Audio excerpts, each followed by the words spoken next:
Scott Lee Kimball, a name you've likely never heard before today. Probably because the FBI doesn't want you to know about this serial killer they paid and protected. Kimball was born in 1966 to an unhappy home. He and his brother were witnesses to their parents' divorce when Kimball's mother came out as a lesbian shortly after his 10th birthday. His father immediately left her and remarried, but the boys went on to live with their mother. Deeply troubled by his home life, Kimball had his first run-in with the police when they were called after he fired a gun out of the window at neighboring homes. Kimball and his brother eventually moved in with their grandmother, but there, a neighbor, Theodore Payton, began bullying both of them. The bullying continued until Kimball's early 20s. Then he was involved in a gun accident that would change his life forever. The bullet glanced off his skull, leaving a distinct scar. The accident nonetheless left Kimball in critical condition for several days, but once he recovered, one of his cousins commented that he had changed dramatically. In his own words, he had lost his conscience. The trauma, however, gave Kimball the courage to face his bully, and he, along with several others, reported him to the police. Payton would be convicted and imprisoned, but according to a former girlfriend, Kimball still felt like he was less of a man due to the bullying he suffered. The trauma had left deep scars, and the emotional and psychological damage would one day manifest itself in horrifying ways. Years later, an imprisoned Payton was asked how he thought the bullying had shaped Kimball into the killer he would turn into, but Payton had no comment. Kimball would make a living as a hunting guide and dabbled in numerous nonviolent crimes. In 1988, he scored his first felony for writing bad checks in Montana. Then later that year, he was arrested once more for passing yet another bad check and for breaking and entering in 2 separate homes and stealing several firearms. Kimball managed to avoid jail time and moved in with his second wife to Spokane, Washington, where he could start a new life of crime. Getting into the lumber business, he began to scam timber companies, almost as if he couldn't even help himself. Kimball also stole money from his wife's dentist and the church they attended. In 1997, the couple divorced, and 2 years later, Kimball kidnapped his wife, though charges were never filed because the two had continued a sexual relationship even after the split. Kimball's laundry list of crimes were finally catching up, and in 2000, he finally landed prison time. After passing 3 more forged checks, a court revoked his suspended sentence from his 1988 sentencing, landing him in prison for about a year. After his sentence, he was moved to a pre-release prison in Helena, Montana, where he was allowed to work as a cashier at a gas station. Inevitably, Kimball ended up stealing $671 from the gas station, along with a truck. Kimball fled north, going up to Alaska and living under his brother's name.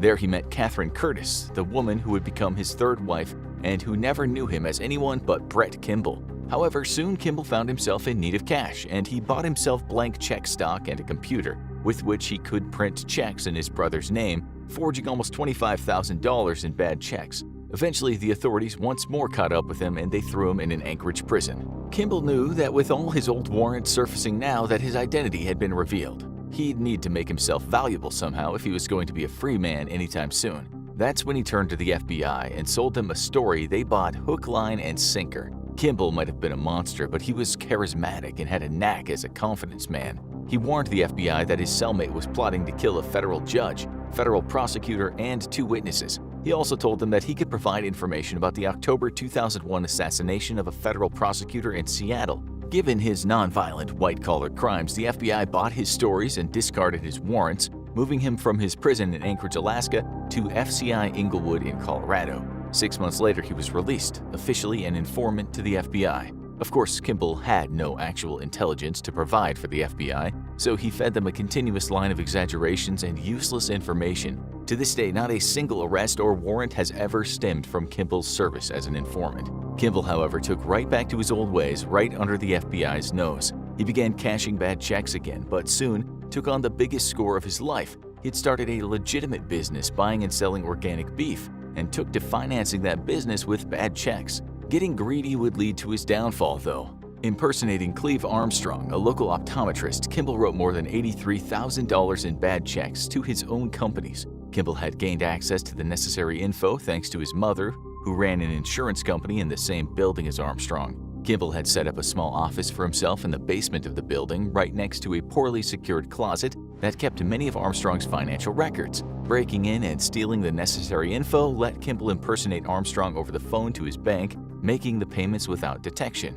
As the police began to look for Kimball, though, he'd already fled the state. The FBI pulled their protection of Kimball after an internal review found that Kimball had provided no good intelligence to date.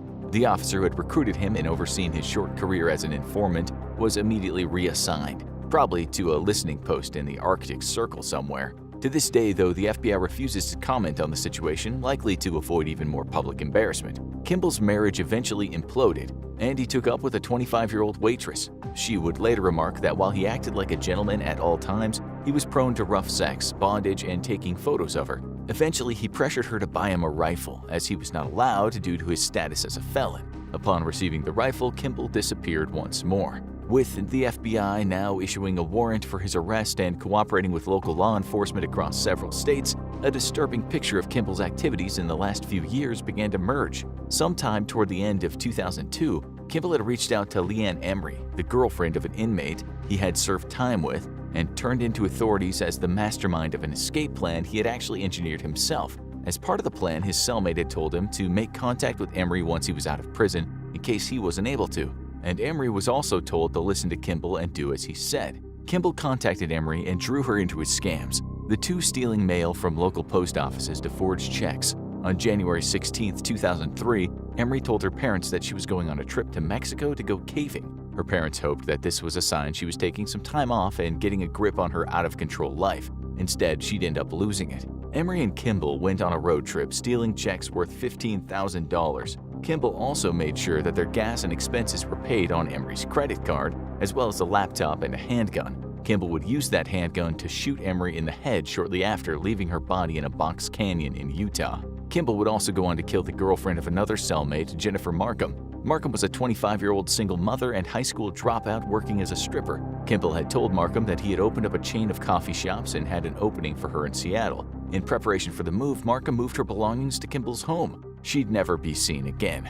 Markham's car was discovered at the Denver airport, though there was no evidence she had ever boarded a flight. On the insistence of her father, the police opened an investigation into Markham's disappearance, and through a contact at the FBI, he was able to get a meeting with an informant who had news on the murder and went by the alias Joe Snitch.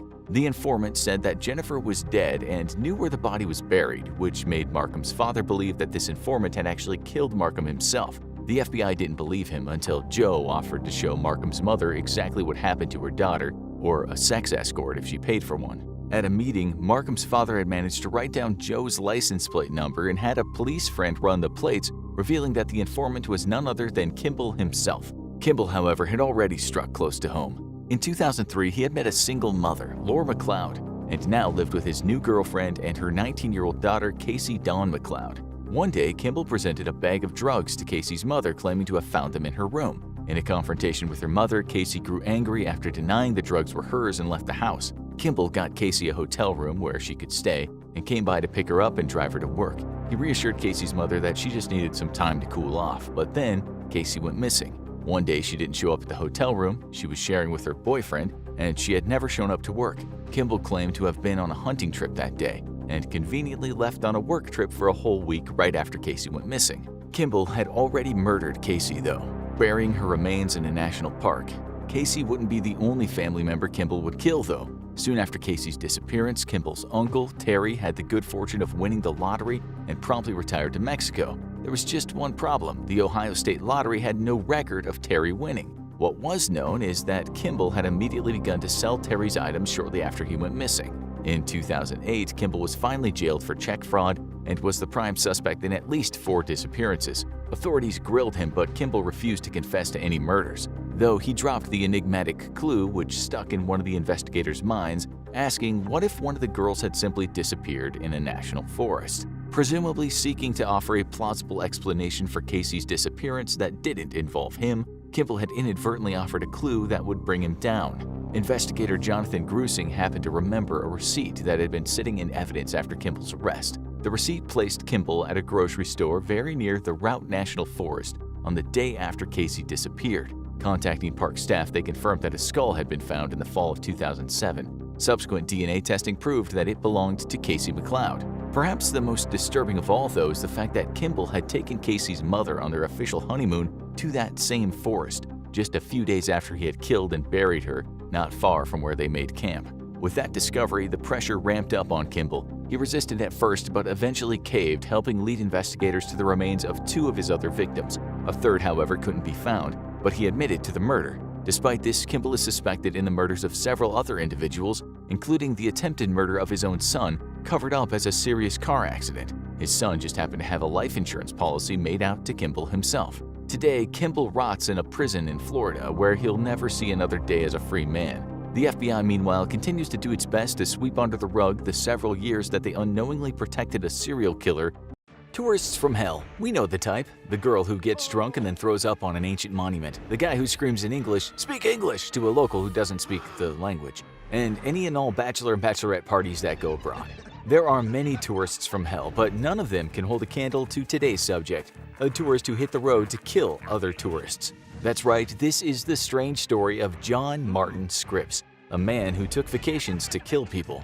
John Martin Scripps was born in 1959 in Letchworth, Hertfordshire, the most UK-sounding name we've ever heard. He grew up traveling frequently, often with his father, who was a truck driver. When Scripps was 9, his father committed suicide, though, and things understandably started to go downhill from there. Scripps eventually dropped out of school as a teenager and started traveling the world, doing odd jobs here and there to stay afloat financially. He was, in some ways, the original nomadic traveler influencer, except his vacations featured less flowy dresses and photoshopped Instagram pics and more felonies. He was first found guilty of a crime in May of 1974 when he was just 15.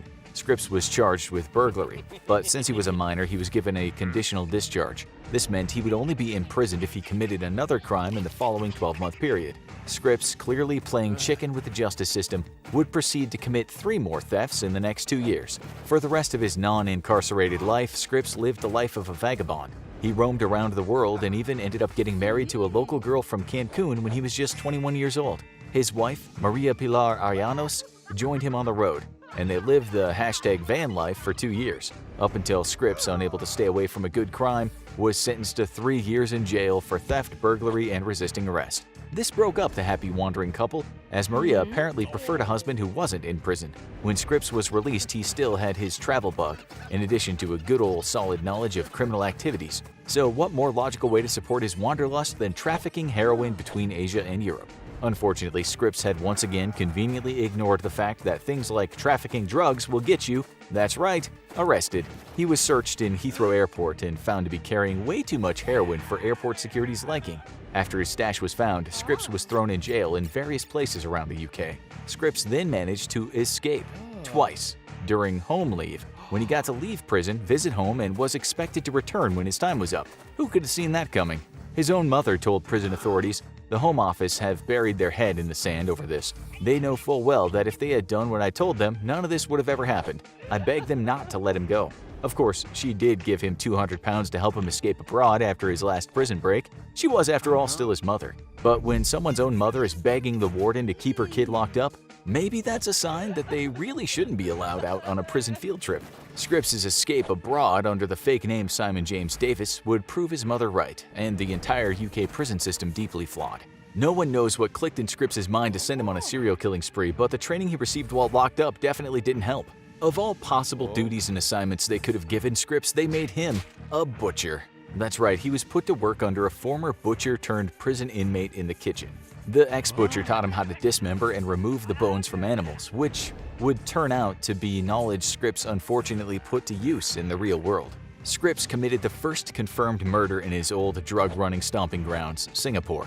On March 8, 1995, Scripps decided to hang around Singapore Changi Airport. He approached a solo male traveler by the name of Gerard Lowe, a chemical engineer who had just arrived from Johannesburg, South Africa on a business trip. As serial killer true crime series have taught us, but is rarely true in real life, Scripps must have been quite the charming murderer. We don't know how, as at this point we'd like to remind you that Scripps frequently walked around like this. After chatting with Lowe for a time, he somehow convinced the engineer to split a hotel room. Just a quick PSA here from us at the Infographic Show. Please do not book hotel rooms with random strangers that approach you at airports. It seldom ends well. The two men booked a room at Riverview Hotel. The next day, on March 9th, Scripps went down to the front desk to request that Lowe's name be taken off the reservation. Why? Scripps said he had kicked Lowe out due to his being a homosexual. The actual reason Scripps requested the name removal was quite different. See, the previous night, Scripps had immobilized Lowe with an electroshock weapon, killed him with hammer strikes to the head, and then proceeded to cut him up in the hotel room bathroom. We told you he'd soon be using those butcher skills. This technically means Scripps and Lowe weren't sharing the room or reservation anymore, as Lowe was in pieces. However, Scripps apparently needed a couple days for disposal, cleanup, and perhaps just to gloat in the room where he'd committed a horrific murder, because Scripps didn't check out until 2 days later on March 11th. On March 13th, some very unlucky passerby walking close to the Clifford Pier found a plastic bag. The nauseating sight that awaited them when they opened the bag was a pair of human legs cut off at the knees. Authorities would also eventually find a pair of thighs and a torso, though never the rest of the victim. Since Lowe's wife filed a missing persons report for him after not hearing from her husband for a few days and not seeing him return on his scheduled flight back, they connected the dots and the body to Gerard Lowe. Scripps would go on to make this strange way of approaching and killing victims his own personal MO. Not even a week would pass until his next murder. Scripps' next stop was in Thailand. Though most people go for the food, the beaches, and the full moon parties, Scripps decided to partake in a little recreational homicide instead. This time, he didn't even wait to get to the airport. He met Sheila Mae Demude and her son Darren John Demude, Canadian citizens, on the plane to Phuket.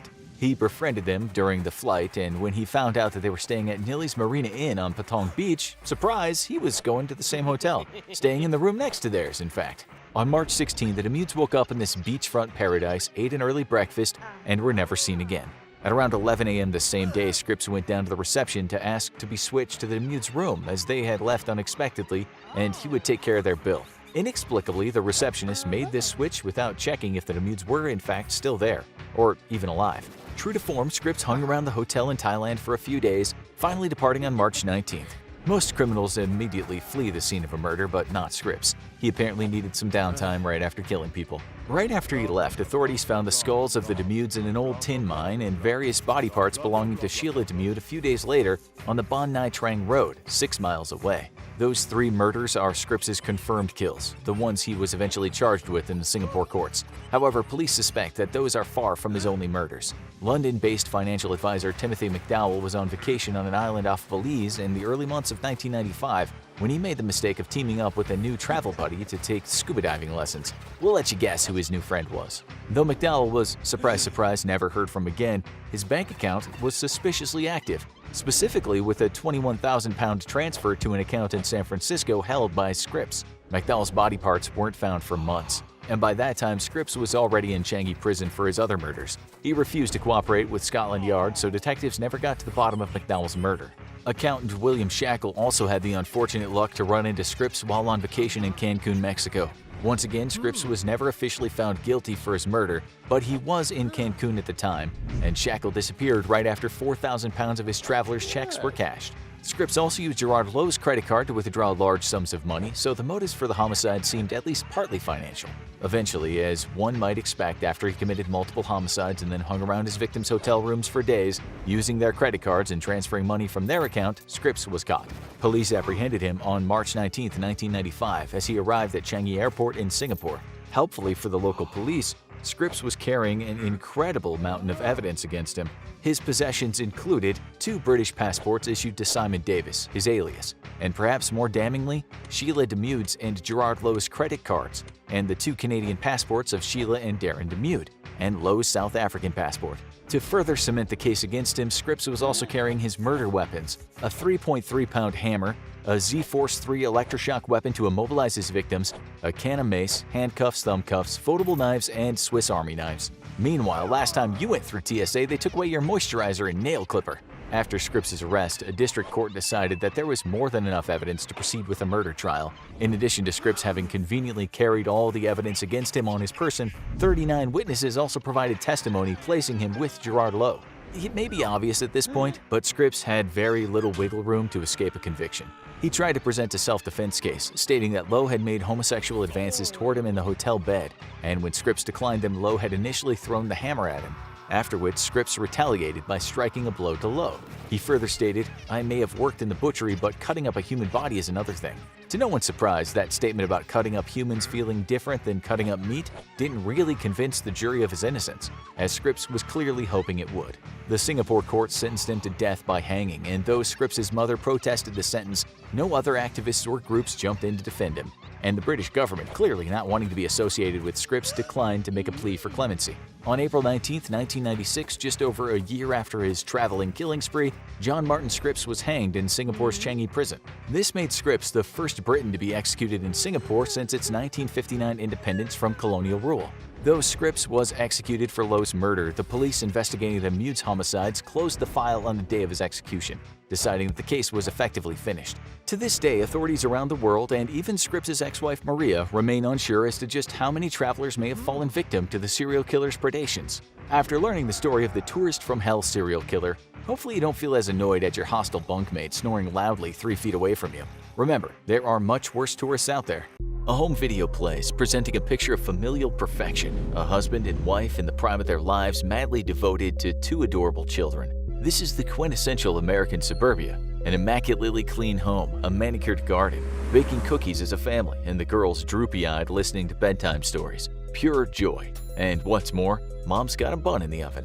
Life is bliss. Except behind this facade of a real-life American dream is a story so vile and distressing it will enrage a nation.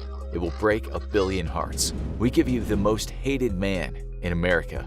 The story started in 2010 on Facebook, when a young woman named Shannon, a gal who'd experienced her fair share of tribulations in life, met her Prince Charming, Chris. They flirted, they joked, they had their first date. 2 years later, they were at their wedding reception while teary-eyed family members stood with a microphone gushing about how perfect the pair was for each other. The newlyweds talked together about their dreams, their ideal home, and the beautiful kids that would run around it. Soon that dream came to fruition when they left their native North Carolina and moved into a splendid 5-bedroom house in Colorado. They had their first child, Bella Marie, and about 18 months later their second child arrived, Celeste Catherine, or Cece as she was affectionately known. The phrase bundles of joy would come to mind if you saw them playing in the many videos that Shannon posted on social media. Life was all about the kids, and Chris and Shannon seemed to embrace that as much as any new parents would. It looked ideal, the whole setup. "Here's the best thing that ever happened to me," Shannon said in one video, grinning from ear to ear. Her life was complete. Except, as social media teaches almost everyone that uses it, declarations of perfection only too often conceal a more complex and sometimes darker reality. This house was no sanctuary. Chris, an operative at a petroleum company, was aloof, quiet, and a kind of shadow man. Shannon, a hard-working go-getter, was by her own admission dominant and bossy. At times, this created tension in the house, a tension that would turn into an explosion of rage from the weaker part of the pairing. Then there was the debt they were in, tens of thousands in unpaid bills, student loans, and credit card debt. In June 2015, they filed for bankruptcy. They were sued for outstanding debts. They argued more. He became more withdrawn. Her sometimes tempestuous spirit became more frustrated at her husband's reluctance to speak openly about how he felt. Things were gradually falling apart. Somewhere far away, a dark cloud was forming, belying the perfect family narrative posted in video form on social media. Shannon tried to be positive, calling Chris her rock. But as you all know, rocks erode and in time become sand. As the months passed, Chris slid through her fingers every time she tried to grab him. Little did she know a beast was growing from within him. Shannon could have never known this husband of hers, this quiet man, was about to transform into his shadow self, as Carl Jung might have put it. "I couldn't have asked God for a better man," Shannon said to her video camera one time. Fast forward a few months and Shannon was driving in the car with the 2 girls in the back seat. Chris wasn't there, but young Bella had a message for him. She said, "My daddy is a hero. He helps me grow up strong." She said this just 2 months before she, her sister, and her mother went missing. One day, Chris got a call and was told they were gone. He drove home from work and talked to the local cop. He told concerned friends of Shannon's that he had no idea where they'd all gone. He fidgeted as he spoke. His usual cool and calm composure had gone. How do people just vanish? Why would a wife 15 weeks pregnant not inform him or anyone else about her and her kids' whereabouts? Soon the news media was at the house, and much of America was wondering what could have happened to those beautiful, smiling kids and their devoted mother. Chris stood on the porch and told the camera how he missed watching his daughters curl up on the sofa to watch cartoons. What he failed to mention, among many things, is that he was having an affair. He was participating in his own Instagram-worthy videos with a woman some years younger than his wife. Not long before he stood on that porch and waxed about his missing family, he told that woman he was leaving Shannon to be with her. He was with her most of the time for the 5 weeks that his wife was with the kids back in North Carolina. He was with her when he should have been saying goodnight to his sweet girls. He was with her just weeks after Shannon sent him the message, "Chris, we are so incredibly blessed to have you."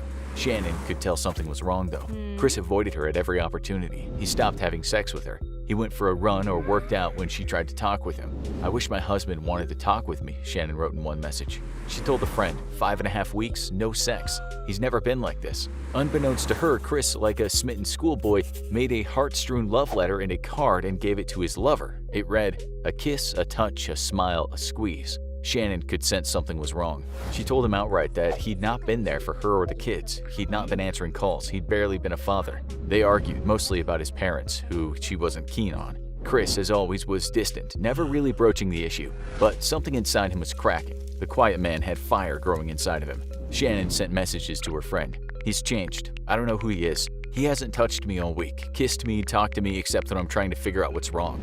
Unfortunately, she couldn't have been more right. She had no idea who he really was, what he was capable of. In August 2018, she left for Arizona on a business trip. Before she went, she wrote him a letter.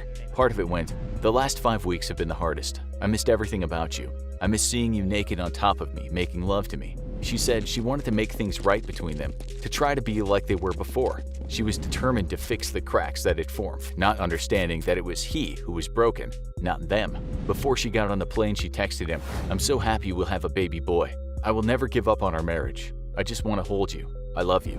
How he felt when he saw those words, we don't know. But that nascent black cloud that was forming a while back was now a raging maelstrom of churning anger and resentment and hate and selfishness that was fully awakened inside of him. The day he received Shannon's text message, he told her that he was going to see a Colorado Rockies game, when in fact he went out with his lover to the Lazy Dog Sports Bar. One thing we can say about Chris was that he wasn't just selfish, vile, and murderous, but he was unquestionably stupid. He used his and Shannon's shared credit card to pay for the $62 bill. It was obviously for a meal for two. Shannon guessed this. She called Chris and confronted him about it. "Really?" she said after his lame lie. "A beer and salmon dinner for $62? She knew he was lying. It was hard, but she now knew he was with someone all those times he didn't pick up the phone.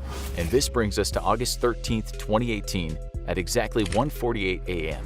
A surveillance camera at a neighbor's house showed Shannon arriving home from her trip. She could have had no idea that when she stepped through that front door of the family home, she would never walk out of it again. She would never see the girls in the sunlight again.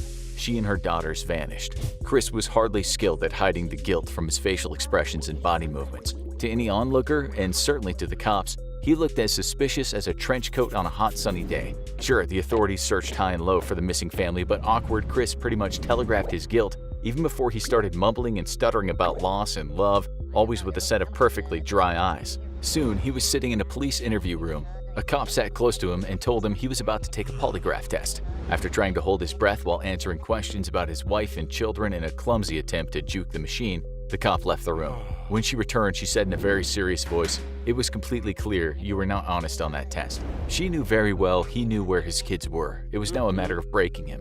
It wasn't hard. At first, he denied any wrongdoing. But when his father entered the room at the behest of the cops, he broke down.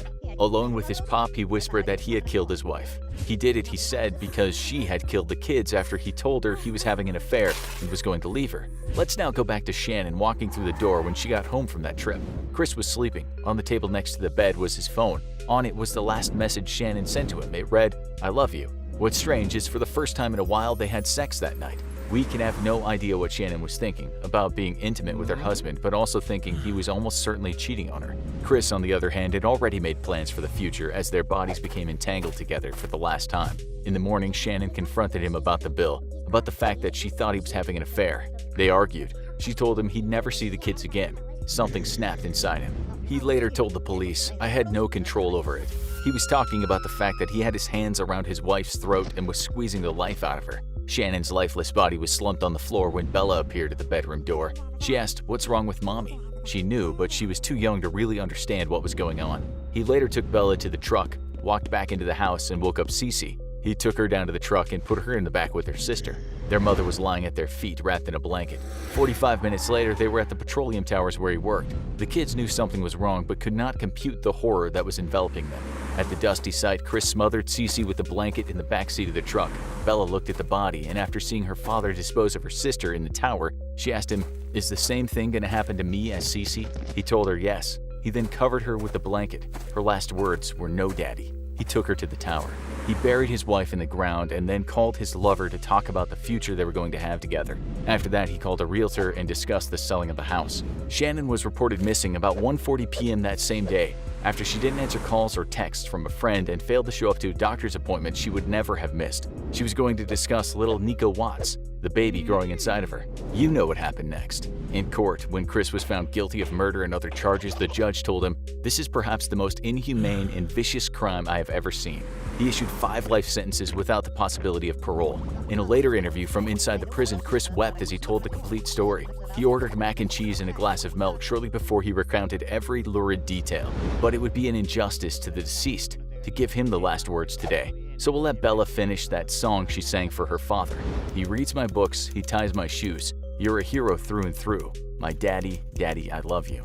It's a bitterly cold night in the Siberian city of Angarsk. Bars are emptying out. People say their goodbyes and diverge in the snow-filled streets. A woman, her name is Christina, crosses the road ponderously. She's had a few too many drinks. Shivering, she takes her scarf and wraps it tightly around her neck. She's about to come face to face with the Werewolf, a man who will soon become known as Russia's worst ever serial killer, and perhaps one of the most demented and cruel men that ever walked the earth. He pulls up beside her in his police car, just a concerned officer of the law helping out a slightly drunk, obviously cold female in the middle of the night. The maniac gives her a reassuring smile. Christina gets in the back of the car, not knowing she's sitting just inches away from an array of instruments of torture. What we've just described is based on a true story. In fact, it's based on many, many true stories that have happened between the years of 1992 and 2010. This serial killer was so prolific it's hard to imagine he had much time to do anything else but murder. He was so brutal in the way he murdered, it's hard to fathom how his mind worked. What's shocking is that he was never caught during the time he committed the murders. He almost got away with all of his utterly depraved crimes. He was a cop, after all, and by all accounts, a great father and husband. So what do we know about Popkov the Kid? Did he have some of the traits of some serial killers to be? Childhood abuse, extreme trauma, hurting animals, arson, or substance abuse? We can't say for sure, but we know that he was born in Angarsk on March 7, 1964. There's little said about his childhood, although he's claimed at times that he suffered abuse by his mother. One thing's for sure, he had a problem with women. A big problem. We know that this bad lieutenant, the so-called cannibal cop, married a woman named Elena, and we know they had a daughter named Ekaterina. To them, Popkov was a doting father and a loving husband. He was kind, dependable, sweet, although much like America's notorious Green River Killer, Gary Ridgway, he lived a double life. He'd be at his daughter's school musical performance one minute and tearing a woman to shreds the next. Popkov killed his daughter's music teacher, by the way. He was a career cop with a family. He had a wife who called him a perfect husband and father, and who after his arrest refused at first to believe he was the killer. He was the guy next door, the guy you appreciated living next door to, because he was a trusted member of law enforcement that could be called upon in times of need. But something snapped when he was 28 years old. 1992, the year he committed his first murder. Why did he do it? It's a difficult question, but it seems it was because he suspected his wife had cheated on him. One day he found 2 used condoms in their trash, and this sent him over the edge. He wanted to get back at loose women rather than hurt his own wife. After his arrest, he just said this: "I had some reasons to suspect her. I'm not looking for excuses, but this was the impetus for my future." He started killing and doing it in the most horrific ways. On October 28, 1998, 20-year-old Tatiana Martinova and 19-year-old Yulia Kuprikova went out to a concert. They didn't return home. Their bodies were found the next day, torn apart, showing signs of abuse. They'd been drunk, looking like they were having a good time. For Popkov, this meant they were promiscuous, not womanly in the way he'd like to see women act, and so he raped and slaughtered them. At times, he'd pick on prostitutes. As a missionary type of killer, he told himself he was purging his small part of Siberia of bad people. It's the kind of excuse many of these types of killers give so they can derive thrills from their unbounded sadism. This is what he once said about the women he murdered. They abandoned their husbands and children at home and went out to party as if it was the last day on earth. Indeed, at times he would play a game of live or die. He'd get them in his police car, a lot of 4x4, and ask them if A, they wanted to return home, or B, carry on the party somewhere else. If they chose answer B, he'd take them to a secluded place and do his worst. He once said the women he chose were usually the ones that showed him no fear. To him, they were the most immoral. If they wanted to drink with him, God forbid, sleep with him, he killed them.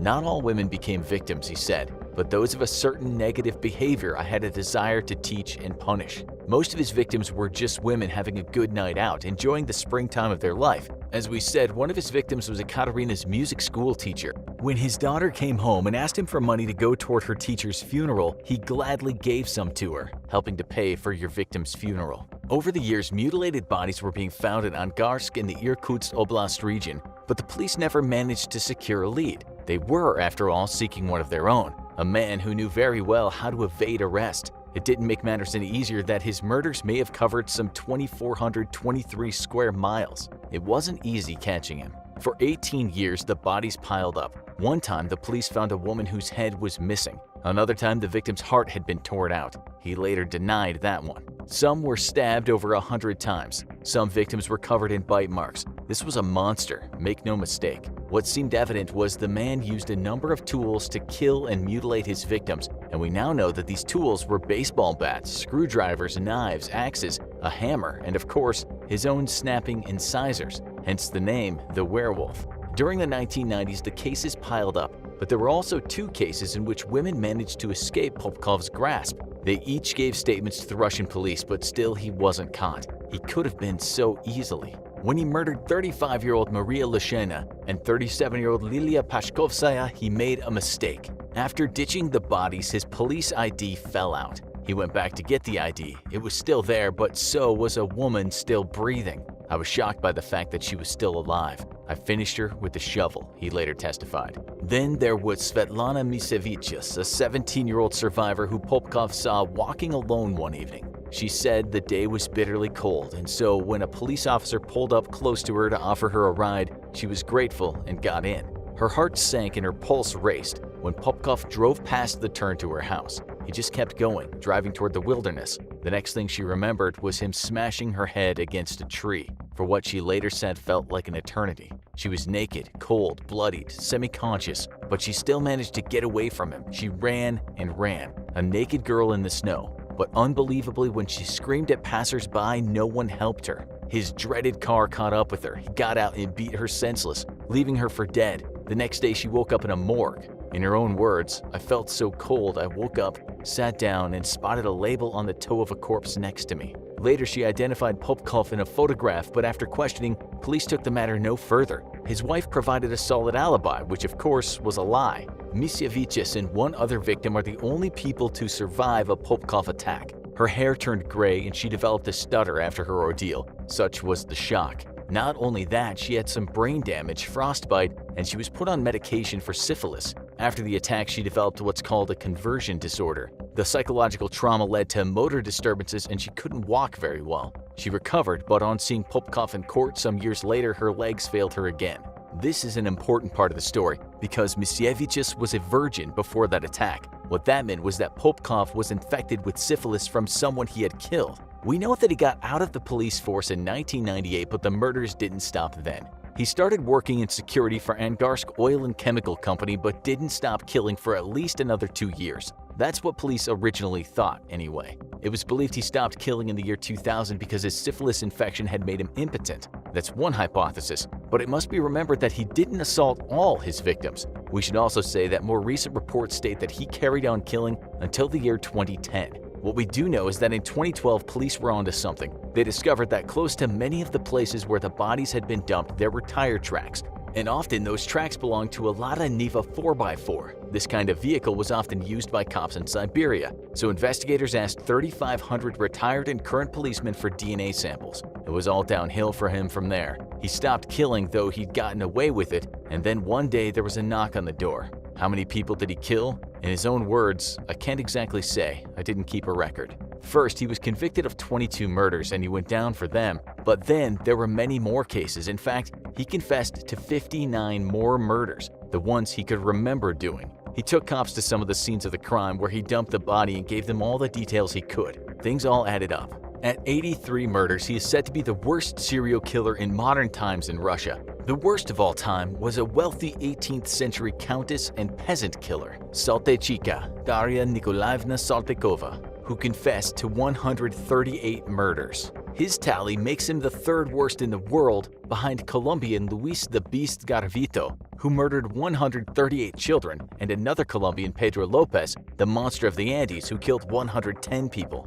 Both men are suspected to have killed many more. We should also say the former British doctor Harold Shipman killed at least 219 people, although medical murders are sometimes said to be a different class of killing. Popkov, the family man and the devil next door, was described by many people after he was given a life sentence. One investigator said of him, "He is charming and sociable. Women like him, but he's a beast inside, and it's always hard to fight a werewolf." One person that worked with him on the police force said she nearly choked on her food when she saw his face in the newspaper. She said he seemed like a decent man. He liked to run biathlons. He was even praised for shooting a rapist while on the job. Another person said he was the life and soul of the party. So let that be a warning to us all. The organized type of serial killer is often not what you'd expect. They might be well educated like Ted Bundy was, or they might hold down good jobs, have loving families, and look like Santa Claus like Richard Cottingham, aka the Butcher of Times Square. There's an old saying they have in northern England that goes, "There's naught so queer as folk," meaning people can be strange, stranger than they let on. No kidding. When his daughter was in her late 20s, she didn't believe he did those things or was even strange. When he was behind bars, she said, "We walked, rode bikes, went to the shops, and he met me from school. We both collect model cars, so we have the same hobby." She said she wanted to become a criminologist, so for a long time she read books on serial killers, their classification, their various signatures, how they worked, and she knew her pop couldn't be a killer. "I do not believe any of this. I always felt myself as Daddy's girl," she said. "Daddy doesn't fit any of these classifications. He doesn't look like some maniac." Looks, as we've pointed out, can be deceiving. New York City, December 22, 1984. It's the day, as one person put it, the whole world exploded. A number 2 subway train is passing through Lower Manhattan. On a dirty carriage festooned with graffiti, 4 youths approach a man and ask him for $5. The man replies, "I've got $5 for each of you." Amid the noise of the train, shots ring out. A chaotic struggle ensues as all but 2 of the 17 other passengers flee the carriage. The youths are lying on the floor when the train stops. One of them has been hit in the chest, one in the side, and 2 took bullets to the back. The shooter seems to just disappear. The last anyone sees of him is a silhouette slinking off into a dark tunnel. The man's actions would divide America. What was he? A heroic vigilante fighting back in a city infested with crime? Or was he a cold-blooded killer with a heart filled with hatred and a mind set on vengeance? Police released a sketch of the shooter, a man people were already comparing to Charles Bronson's character in the Death Wish movies. 1,000 cops were tasked with the job of finding the mystery shooter. Each and every day they monitored the subway looking for him. Every day the tabloids were just as busy as the police, as they ran story after story about the guy that took on a group of alleged muggers and won. From New York to Newcastle, England, everyone was asking the same questions. Who was this guy? Was he a hardened criminal or just some dude on his way home from work? The controversy around the shooting soon made the event the crime of the century, or at least one of them. Was it okay to take the law into your own hands in a city so rife with crime? Was vigilantism necessary when the cops couldn't protect you? And what about the kids who were shot? Did nobody have their backs? What if they were just messing around? What if they were merely panhandling? What if the guy started shooting others around New York City, a place at the time called the murder capital of America? This was a city where many residents lived each day wondering if they were going to be a crime statistic, a place of daily carnage, where the sound of police sirens was never far away. If the cops couldn't stop the crime, maybe it was time for residents to take up arms themselves. These were the things people were thinking as the manhunt continued. As one reporter put it, "We're all sick and tired of being scared all the time." Those sentiments echoed around the city. Rather than denounce a man for shooting 4 young men, a lot of people were saying he was some kind of hero. Their reasoning was that he had stood up for himself in a place that resembled the fictional Gotham, especially for those who had to ride that decrepit subway system. Things had been so bad on that subway system that a group had been working down there for a while as vigilantes. These guys called themselves the Guardian Angels. Sure, they faced some opposition at first, but who wanted to live in a city where violent crime was so pervasive the police just couldn't offer enough protection? Had things gotten so bad that the regular folks had to don a red beret and act as guards for everyone else? This group actually supported the mystery gunman. They even wrote a letter to the mayor asking for amnesty if he handed himself in. He felt the need to protect himself. That's what they said again and again, and many locals, rich and poor of all ethnicities, joined the chorus. But things weren't quite as cut and dried as they seemed. For all the praise the subway vigilante got, he received an equal amount of criticism, especially as time went on. What about the 4 kids that were shot? They were Barry Allen, Troy Canty, and Daryl Caby, all 19 years of age and all from the South Bronx. The 4th boy, James Ransor, was 18. They were no angels, all 3 of them having been convicted of small crimes before they met the man who shot them. None of them, however, had been arrested for anything close to a serious crime.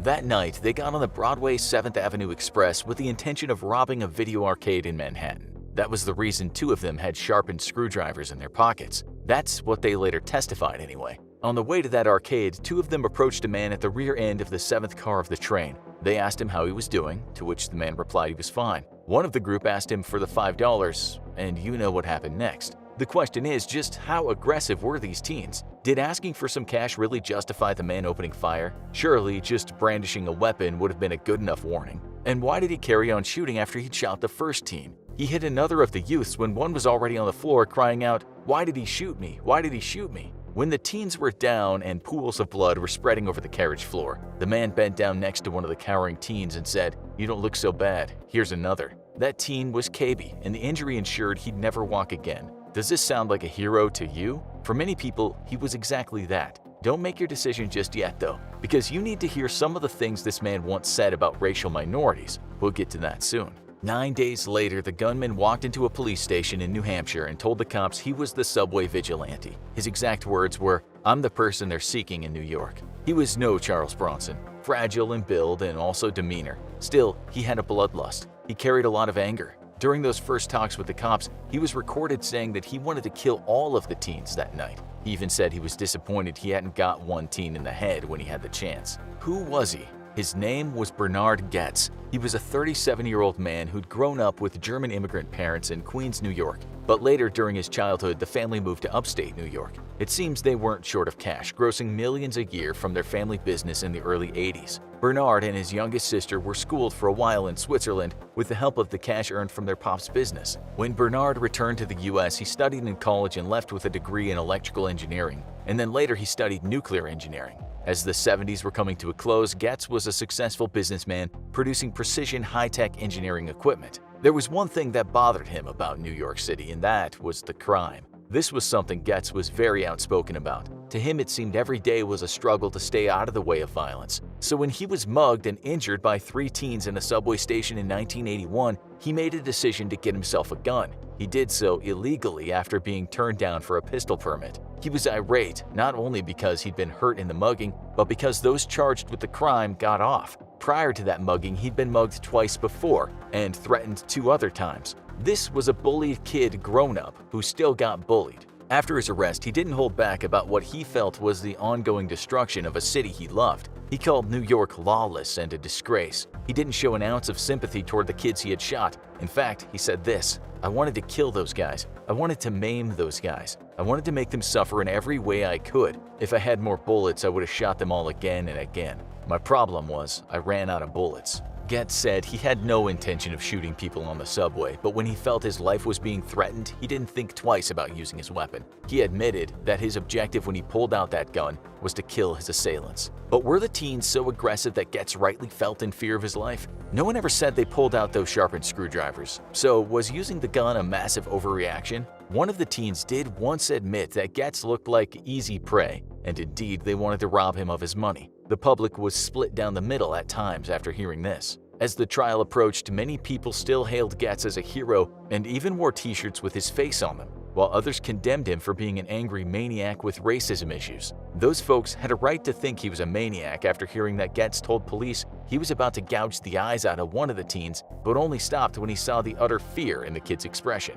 Goetz couldn't keep his mouth closed, which wasn't to the liking of his lawyers. Not only was he never repentant for what he'd done, but whenever he got the chance, he told all New Yorkers to do as he had done and arm themselves in the fight against crime. One time, he even told a reporter that the mother of the boy whose spine he'd severed should have aborted her child. Slowly, the people's hero was becoming something detestable, or at least to some of his supporters. The case absolutely divided people. Some saw Goetz as a fragile scientist who never had the strength to protect himself in a rough city. Others saw him as a depressive weakling and a fanaticist who should have thought more about why such crime existed in the first place. One person interviewed said she thought Goetz was not only right, but he should run for president. The crime of the century became the trial of the century. Goetz's chief defense lawyer, Joseph Kellner, said the truth and the facts are that he acted reasonably and understandably in a life-threatening situation. He did not take the law into his own hands. Kellner talked a lot about the breakdown of society and how regular working people suffered at the hands of criminals who often got off lightly. Psychiatrists talked to the media and tried to explain why Getz had so much support. They all said the same thing. People had lost their trust in the authorities, so Getz had become a kind of anti-hero for them. He was a white-collar guy pushing back against a wave of violence, and if he had some personal problems that made him unlikable, a broken society had created him. But this was also a racial issue. Some people asked how the reaction would have been if an African American had turned a gun on 4 white teenagers who hadn't brandished any weapons. That, they said, would likely have led to the death penalty if it had happened in a state that had the death penalty. This is what one academic said about it. There would be much more questioning about Getz's behavior if those were white kids. The public is rather callous about this. They have no sympathy for that young black kid who's paralyzed from the waist down. Even so, after polls were taken, it seemed that Getz had almost as much support from African Americans as white Americans. 49% of black folks said in the poll that they thought Getz had acted in the right way, as opposed to 52% of white people. A conclusion many people came to was that if there was so much support for a man gunning down 4 kids, then one thing was for sure: there was a problem in the USA. When the trial happened, Getz's defense argued that what their client had done was within the law. What they were talking about was New York State's self-defense statute, which in part reads, a person may not use deadly physical force upon another person unless he reasonably believes that such other person is committing or attempting to commit a list of crimes that includes robbery. The jury was made up of 10 white people and 2 black people. Half of them had one point in time been a victim of street crime. You might not be surprised then to hear that they acquitted Getz of attempted murder and first-degree assault, and he was only found guilty of carrying a loaded weapon without a license. For that, he served a total of 8 months. Civil rights activist Al Sharpton echoed the sentiments of many people who thought Getz hadn't just got off lightly, but there had been a huge miscarriage of justice underpinned by racism. He said Mr. Getz was seriously psychologically damaged by former muggings, and that in his mind, young blacks are the stereotypical type muggers. He also said the boys were far from being role models, but Getz was definitely not a role model either. Had those boys have been white, said Sharpton, Getz wouldn't have pulled out his gun. In fact, prior to Getz committing the crime, he'd attended a building association meeting in which residents discussed cleaning up the neighborhood. In that meeting, Getz used crude and abusive racial slurs when he aired his opinion about how he thought the Black and Latino community were to blame for all crime. He also once said, "Forget about their ever making a positive contribution to society." In a civil case in 1996, Getz admitted he used such hateful racist language in the past. The jury found that Getz had acted recklessly, but he never paid a dime of the $46 million that was awarded to KB. To this day, he never received any of that money. In 2001, Getz's name was back on the front pages of the media when he unsuccessfully ran for the mayor of New York. He later made headlines in 2013 when he was arrested on the charge of selling marijuana, although the charge was later dropped. Getz never repented for what he did. In 2015, after a shooting on the New York subway, Getz was asked if the man was comparable to him. He said no, but one thing that was the same was the troublemakers got shot. He was asked in an interview in 2017 if he regretted anything about the shooting, and his answer was the same as it's always been: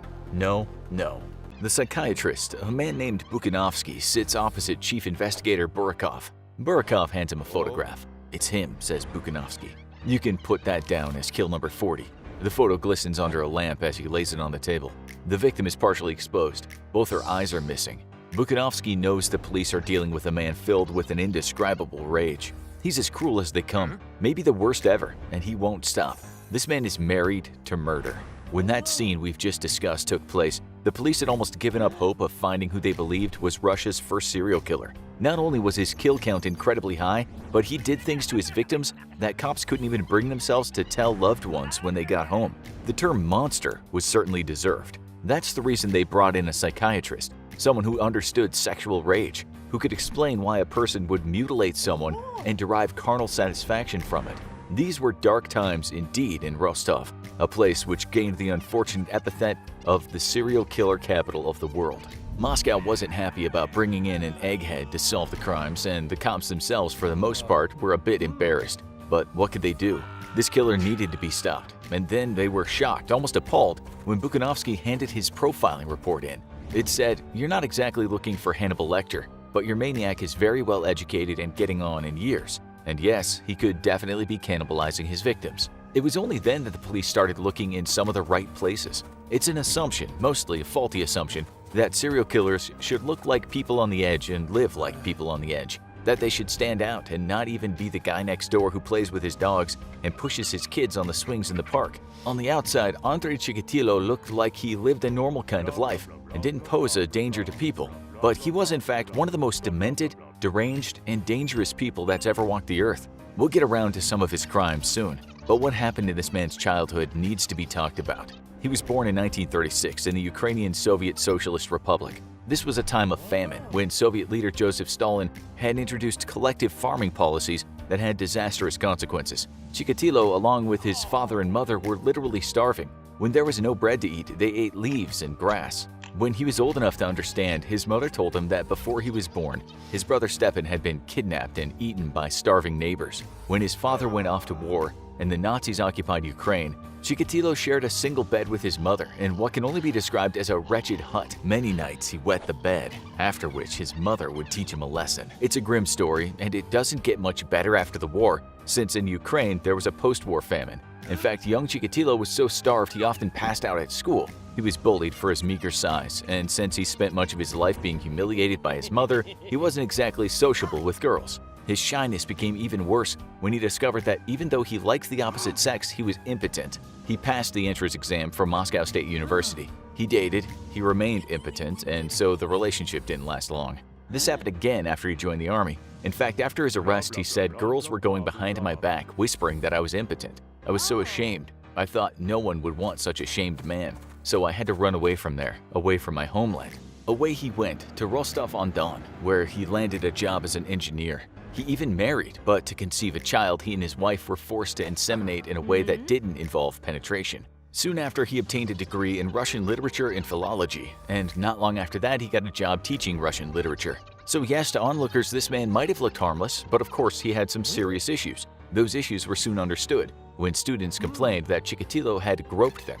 Other students had complained that they'd seen him fondling himself in class. He was removed from one teaching position only to get other teaching positions elsewhere. This man should have been on the radar of police, of course, and it's surprising he hadn't been sent to prison already. Never mind leave one school and be able to gain employment at another. We don't know the reasons why he was able to do this, but it was likely because exposure to a teacher's wrongdoings would have reflected badly on the school, which in turn would have reflected badly on the entire education system and Soviet-style education in general. But the students, or at least some of them, weren't putting up with it. Some of the boys beat him up while the parents complained on several occasions. Chikatilo was eventually pushed out of the schools, but he landed the perfect job for a killer, a purchaser for a company whose job required a lot of travel. This way, he could commit murders in various places as he was on the move. Prior to finding this job, he'd already murdered a girl. Her backpack was found close to a house that he'd bought. A witness said she'd seen a man fitting his description talking with the girl. Even blood spots were found near his house. But as would happen later in his life, police looked right through him. An upstanding Communist Party member, he simply didn't fit the profile of a deranged killer. Another man was later arrested for the crime, who himself had a history of violence. He hadn't killed the girl, though, and only confessed to the crime after some heavy-handed police interrogations. He had a watertight alibi for the night of the crime, but was eventually executed by firing squad for the murder that Chikatilo had committed. There is a gaping problem, of course, when police pacify the public and relatives of the victim when they announce that they've got their man, and they know they likely don't. It means the real killer is still on the loose, and they've closed the case. The next murders involved killing women when he was away on business. He hadn't planned the murders, but when the urge took him, his monstrous side overwhelmed any amount of decency he had somewhere deep inside him. Each time, he'd find a woman or a girl, less so a young man or a boy walking the streets. He'd initiate a conversation and lure them to a quiet place such as a forest. There, he'd achieve his state of arousal by mutilating them with a knife, and sometimes with his teeth. Police discovered bodies that had been ripped almost from head to toe. Hence, the killer would later become known as the Rostov Ripper. Some of the victims were prostitutes or runaways, which is one of the reasons why Chikatilo got away with the crimes for so long. Much has been written about the so-called less dead people, who are usually poor folks whose death may not be a pressing concern for cops. Even so, Russian police were finding bodies in such terrible states they knew they had someone monstrous on their hands. Locals who knew about the cases started talking about a werewolf being on the loose. At the time, though, strict state-controlled media didn't talk about serial killers. In fact, they weren't supposed to be a thing in the Soviet Union. Moscow at first played down the possibility of a serial killer being among the people, saying that that kind of thing was a Western phenomenon.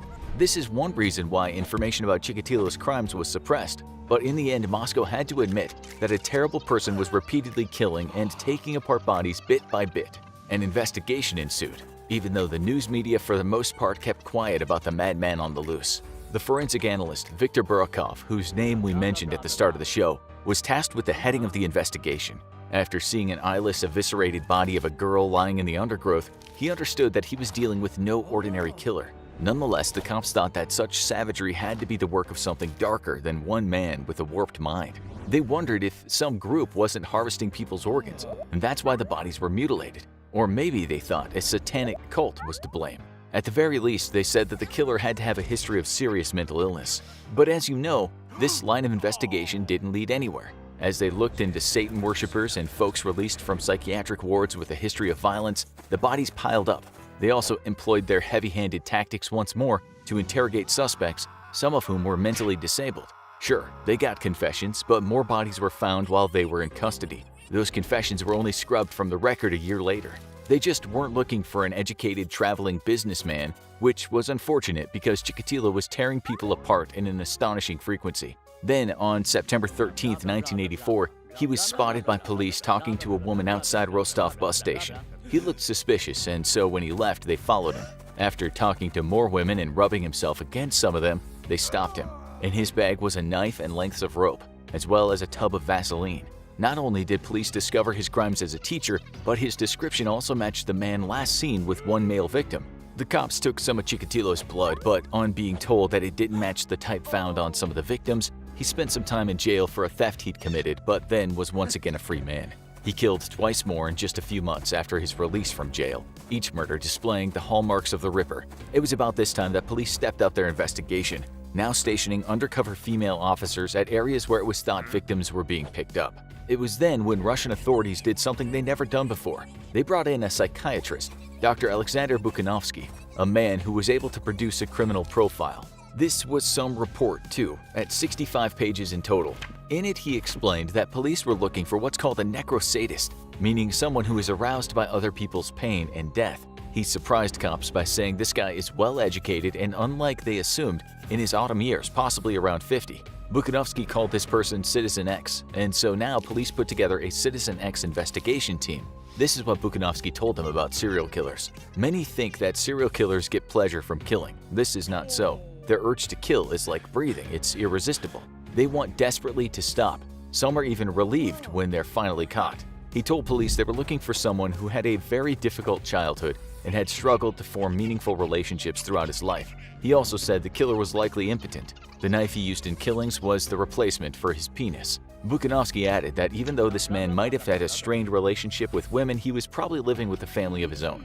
Not only that, but because of the times and places where the murders happened, police should be looking for someone with a job that involves traveling and one with a tight production schedule. Meanwhile, the murders were now all over the press. Chikatilo read about them, which is why he slowed down somewhat. Still, he couldn't stop, just as Bukhanovsky had warned. In 1986, the body of a woman was found. She'd been mutilated and her eyes had been removed. Things were quiet again. In 1987, he killed 3 times, committing each murder only when he was on a business trip far from Rostov. All 3 victims were boys. The following year, he killed a young woman and later 2 boys. In each case, the people had been violently mutilated in the same ways the other victims had. Chikatilo's signature was unmistakable. No other murder victims in the country had been sliced up and had parts of them cut off. They knew it was the same guy who killed in 1988, 1989, and 1990. But how could a team of hundreds not get this man? Cameras were secretly fixed on trains and around train stations. Undercover cops hung around bus stations. The government demanded answers. The public, now quite aware of the horrors, demanded justice. How had this gone on for so long? Then came the plan. It had been known that the killer found many of his victims at train stations on the route from Rostov Oblast. There were a lot of stations, but Detective Bukharov said there should be a major police presence at some of the larger stations and undercover cops posted at smaller stations. This way, the killer would likely strike next, where he saw no police presence. The 3 smaller stations chosen were Kirpichnaya, Donleskos, and Lesostep. This operation started on the 27th of October 1990, and on October 30th, the body of a boy was found near Donleskos. He had been stabbed numerous times and was missing his tongue and an eye. He'd been killed 16 days prior to the beginning of the operation. Nonetheless, during the operation, Chikatilo had lured another young male victim from a train at Kirpichnaya station and killed him in a forest close by. The trap hadn't exactly worked, but some days later, Chikatilo killed a woman he'd met at Donleskos station. The undercover cops hadn't noticed anything suspicious when he left the station with her, but on his return, an officer noted how a man was covered in grass stains and one of his fingers seemed to be injured. It also looked as if blood was smeared on his cheek. The cop who noticed this immediately recognized that this well-dressed man was certainly no mushroom scavenger, and that was usually why people went off into the woods near the station. On top of that, the guy was carrying a duffel bag, not the kind of thing scavengers used. Chikatilo was stopped and his papers were checked, after which he was told to move on. After another body was found, police asked to look at all the reports from the observed stations. Chikatilo's name popped up, and that set off light bulbs in some officers' heads who recognized his name from the 1984 arrest. His name also appeared on a separate suspect list. The guy was a dead ringer for the criminal profile, and when officers spoke to his employers over the years in his various jobs, they could put Chikatilo where the crimes had happened. Not only that, but after speaking to the schools he'd been kicked out of, his history of molestation was again apparent. For the first time in his life, Chikatilo was put under some serious surveillance. He was followed to bus stations, around markets, to train stations, and elsewhere, and what cops saw was that he spent much of his time stopping and talking to young men and women. On November 20th, he went to a park and drank some beer. There he talked to local kids, and that's when police swooped in and arrested him. He denied any wrongdoing, saying cops had already questioned him about the murders years back. Medical examiners then looked at the wound on his finger. It was no small deal. A bone was broken, some flesh was missing, and the nail was missing. Even so, Chikatilo had not sought any treatment for it. A police report also noted how the last murder victim was a strong youth, and it looked as though a violent struggle had happened. It was obvious to the police and the medical examiner that someone had bitten Chikatilo's finger. They put him in a cell, knowing that under the law, they only had about 10 days to get something before they had to let him go. It wasn't as easy as it might seem, with most of the evidence they had likely not enough to charge him with the murders. To get him to confess, they told him if he did so, he'd receive psychological help and deemed not sane enough to stand trial. This was a lie, of course, but even under some serious questioning, he didn't crack. Police put an informant in his cell, and he had managed not to get anything out of Chikatilo either. Time was running out. Police then turned to someone who'd been right in the past. Maybe the psychiatrist Bukanovsky could make him talk, seeing as he seemed to know the mind of a killer even before he'd met him. In just a matter of 2 hours after Bukanovsky had read from his 65-page report on the man sitting opposite him, he confessed. With tears running down his cheeks, he said, "It was me. I did it. I killed them all." Chikatilo could describe in detail where he'd killed and how he'd done it, and it matched what the cops had on file. He admitted to murders that police had never linked him to, and he denied a couple too that the cops thought he'd done. He explained how he slowly eviscerated his victims to fulfill his urges, and how he had perfected this so as to not get covered in their blood. He told the police how the cries, the blood, and the agony gave me relaxation and a certain pleasure. As for the eyes, he explained an old wives' tale, which said the image of a murderer shall always be imprinted on the victim's eyes. There was more, but we think you've heard enough. On October 15, 1992, Chikatilo was sentenced to death for the 52 murders he'd been convicted of. On February 14, 1994, a bullet to the back of the head put that sentence to rest. He was buried in an unmarked grave in the prison. August 8, 1973, 8:24 a.m., Houston, Texas. An emergency telephone operator named Velma Lyons picks up a call. She hears what sounds like a young man say, "Y'all better come here right now. I just killed a man." Not long after, cops arrive at 2020 Lamar Drive. There they find the body of Dean Corll, a well-respected man known for once being the vice president of the much-loved Corll Candy Company. What police don't know is that this man lying dead on the floor will become known as one of the most depraved and prolific serial killers in history. He is the thing of nightmares, a real-life boogeyman whose crimes were so sick they were beyond sadistic. That young man who made the call and did indeed pull the trigger was 17-year-old Elmer Wayne Henley, the poor kid who'd spent much of his youth huffing solvents and getting into trouble. He'd had a wretched existence, but he never knew dark until he met the guy everyone in the neighborhood affectionately called the Candyman. Henley, still shaken, told the police he'd killed Corll because of what had been happening over the last few years, something he played a big part in himself.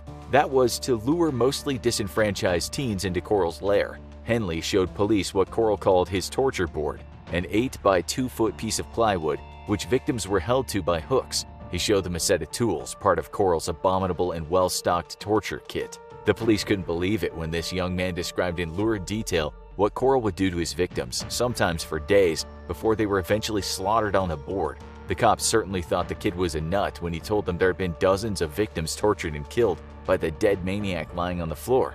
That would make him the worst serial killer ever. Henley wasn't lying, but he hadn't even gotten started. Before we get to the absolute horrors that happened at the hands of Corll, let's rewind a bit. Dean Corll was a kid with health problems, and so he wasn't exactly the sociable kind, but he found his footing as a teenager when he started working with his mother and her second husband making candies. He just loved tinkering around with the candy-making machines, watching those colorful sugary balls of goodness come out the other end. His mother later spread her wings when she opened the Corll Candy Company in Houston Heights. She made Dean, then just in his early 20s, the vice president. In those days, what was called just the Heights was a rundown area populated by mostly poor white families. Kids ran around in the streets causing trouble, some of them literally with no place to go. In short, it wasn't far from being a slum. That's one reason why young folks loved to hang out at the Candy Company. It was a bit of color among the drab buildings. It provided them with just a little bit of happiness. Every day, almost on the dot, Corll would come out, his hands filled with broken candies that couldn't be sold. He'd give them to the waiting kids who stood there grinning with outstretched hands. Corll was loved for this act of kindness by the kids and their parents. Things were not as they seemed, though. Psychologically, Dean Corll had issues. He'd always been a loner and never had any real friends. It didn't make matters easier for him that he was struggling with his homosexuality, something he kept hidden due to the rampant homophobia back then. It wasn't until he was drafted into the U.S. Army in 1964 that he really was sure about his sexuality. It was during this short stint in the Army that he had his first intimate experience with a man. Still, when he returned to the Candy Company, he was not open about how he felt. People around him remarked how he flirted with young guys in the factory, and they noticed how animated he became when young guys would turn up to take the free candies he offered every day. They followed him around as if he was some kind of savior. Hence, he got another nickname, the Pied Piper. What the adults didn't know is that, like the tale of the Pied Piper, which has a much darker version, Dean Corll had something terrible growing inside him. He was going to do the unspeakable, and he was in the ideal place to do it. That's because the Heights neighborhood was renowned for being home to what some people called white trash. And this was in a city that in the 50s was called Murder City because it was so violent. If you wanted to make people go missing in Houston Heights back then, let's just say that another petty criminal vanishing off the streets didn't exactly mean a lot to the police. The time was ripe for Corll, who knew very well that cops took little notice when a kid known for petty theft and inhaling paint thinners went missing. These kinds of kids were to be Corll's prey, and there were plenty of them around. At first, he just hung out with them. He installed a pool table at the Candy Company where they could play. He was surrounded by these young street urchins almost every evening after work. He didn't complain when they drank booze or smoked weed. To onlookers, the vice president was harmless. He was always well-dressed, well-spoken, and even though quiet, he was friendly enough. He was also wealthy, and plenty of cash in your pocket can often give a person immunity to scrutiny. This is what the mother of one of the murdered kids said about him. He was crazy about children. He let them walk all over him. He worked awfully hard. He was like a man that had nothing on his mind but success. It was when the factory closed that things turned bad. According to serial killer author Peter Vronsky in his book American Serial Killers, that was when Corll went out in search of victims. Because young men in the neighborhood had grown up taking sweets from the Candyman, they'd all trusted him implicitly. So when Corll drove around in his car or his white van and after pulling over said, "Get in, I have booze and weed," people did just that. At his house, he'd throw crazy parties. Young folks were handed all the booze and drugs they wanted and music blared for hours on end. Except someone would always pass out. It was then when they woke up hanging by hooks on the torture board, with Corll standing next to them holding something from his torture kit. We'd be demonetized if we described what he did to some of his victims' bodies, and to be honest, it's just too sick to describe. Let's just say Dean Corll might have read the Marquis de Sade. That's where the word sadist comes from, if you didn't already know. After he'd had his fun, which could take days, he would strangle or shoot them and then bury them under boat storage that he was paying rent for, or in some remote area near the beach. Other times he'd torture his victims in the van itself. He'd fitted it out to be soundproof so no one could hear the screams of his victims. He didn't have his board in the van, but he did have steel hooks attached to the inside. Some of the victims used to work at the Candy Company, so they may not have thought twice about going back to his house of horrors or getting in the van. But many of the victims ended up there because the guy we mentioned, Elmer Wayne Henley, along with another teen, David Owen Brooks. They told other guys in the street that free booze and weed were to be had if they wanted it. In a statement to police, Henley later said he was paid $200 from Corll for every victim, but he did not stay around for the torture at first. What he saw was Corll handcuff the kid and then gag him. When the victim was taken to the back room, Henley was dismissed. At first, Henley said he wasn't sure if the victims were killed, but later he certainly knew because he sometimes helped bury the bodies. Brooks also later testified, saying one time he saw Henley take part in one of the murders, and he knew exactly what happened on the torture board. What's even worse, some of the victims were Henley and Brooks's friends. Henley said he thought he was trapped and he was scared something bad might happen to him. He told investigators that he tried to join the Navy, but it didn't work out. He also said this: "I couldn't go anyway. If I wasn't around, I knew Dean would go after one of my little brothers, who he always liked a little too much." When Coral moved to 2020 Lamar Drive, the frequency in which he asked Brooks and Henley for new boys increased, as did the brutality of the torture. You'd think someone would have said something, or at least pointed a finger at Carol. After all, it was clear he only hung out with teen boys, and it was clear teen boys kept going missing. Such is the power of money and a nice suit. Coral was still admired in the neighborhood. Who could say anything bad about the Candyman? Now we'll introduce Rhonda Williams to the story. She was an attractive teenager who was engaged to an 18-year-old named Frank Aguirre. He was not into crime or drinking like some other kids and held down a good job. And then one day, he just went missing. Williams looked high and low for him, and he never turned up. Then one day, her cool neighbor, a guy named Wayne Henley, informed her that Frank had been murdered by the mafia. Of course, Henley had delivered Frank to Coral, like all those other boys whose faces were now on missing persons posters all over the place. Williams and Henley became friends, often smoking weed and downing beers while talking about the tough lives they lived. One thing they didn't talk about, though, was Henley's dark secret. One day, they were out on their bicycles when she got a flat tire.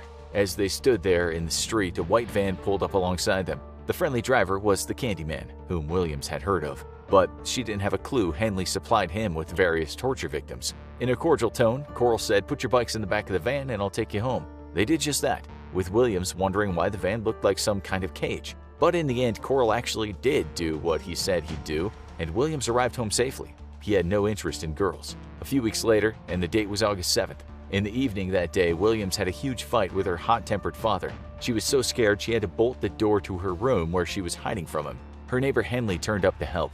In tow, he had 17-year-old Tim Curley, who Williams had never met. Williams told them that she had to get away from the house or else her father might do something crazy. So Henley told her that he knew of a place where they could all go and everything would be all right. Things were about to get very, very weird, at least for two people in this threesome. When they got to Coral's house, things weren't all right at all. With a room door closed so the other two kids couldn't hear, Coral shouted at Henley, "You've ruined everything by bringing that girl." What he meant was he had $200 ready to pay Henley for his next victim, the unassuming Curly. How could Coral do his wicked business with the girl there? Henley told him about the violent father, after which Coral seemed to calm down a bit. He grabbed some weed and put it down on the table in front of the teens. Then he came back from the kitchen with a tin of solvent and 3 rags and said it was time to have what he called a huffing party. The next thing Henley knew, he was waking from a state of unconsciousness with his hands handcuffed behind him. The other two were tied up and gagged. Obviously, they had no idea what happened, but Henley knew exactly how things were going to turn out, maybe for all 3 of them. He saw himself losing his manhood on the torture board while the creepiest man in the world breathed obscenities into his ear. Coral then put a .22 into Henley's stomach and again shouted, "You ruined everything." The other 2 teens nervously laughed under their gags, thinking this was some kind of outrageous prank. With the gun at Henley's head now, Coral said he would have the boy, but for ruining things, Henley had to torture and kill the girl. Henley nodded his head and Coral removed the cuffs. The other 2 still thought it was some kind of game.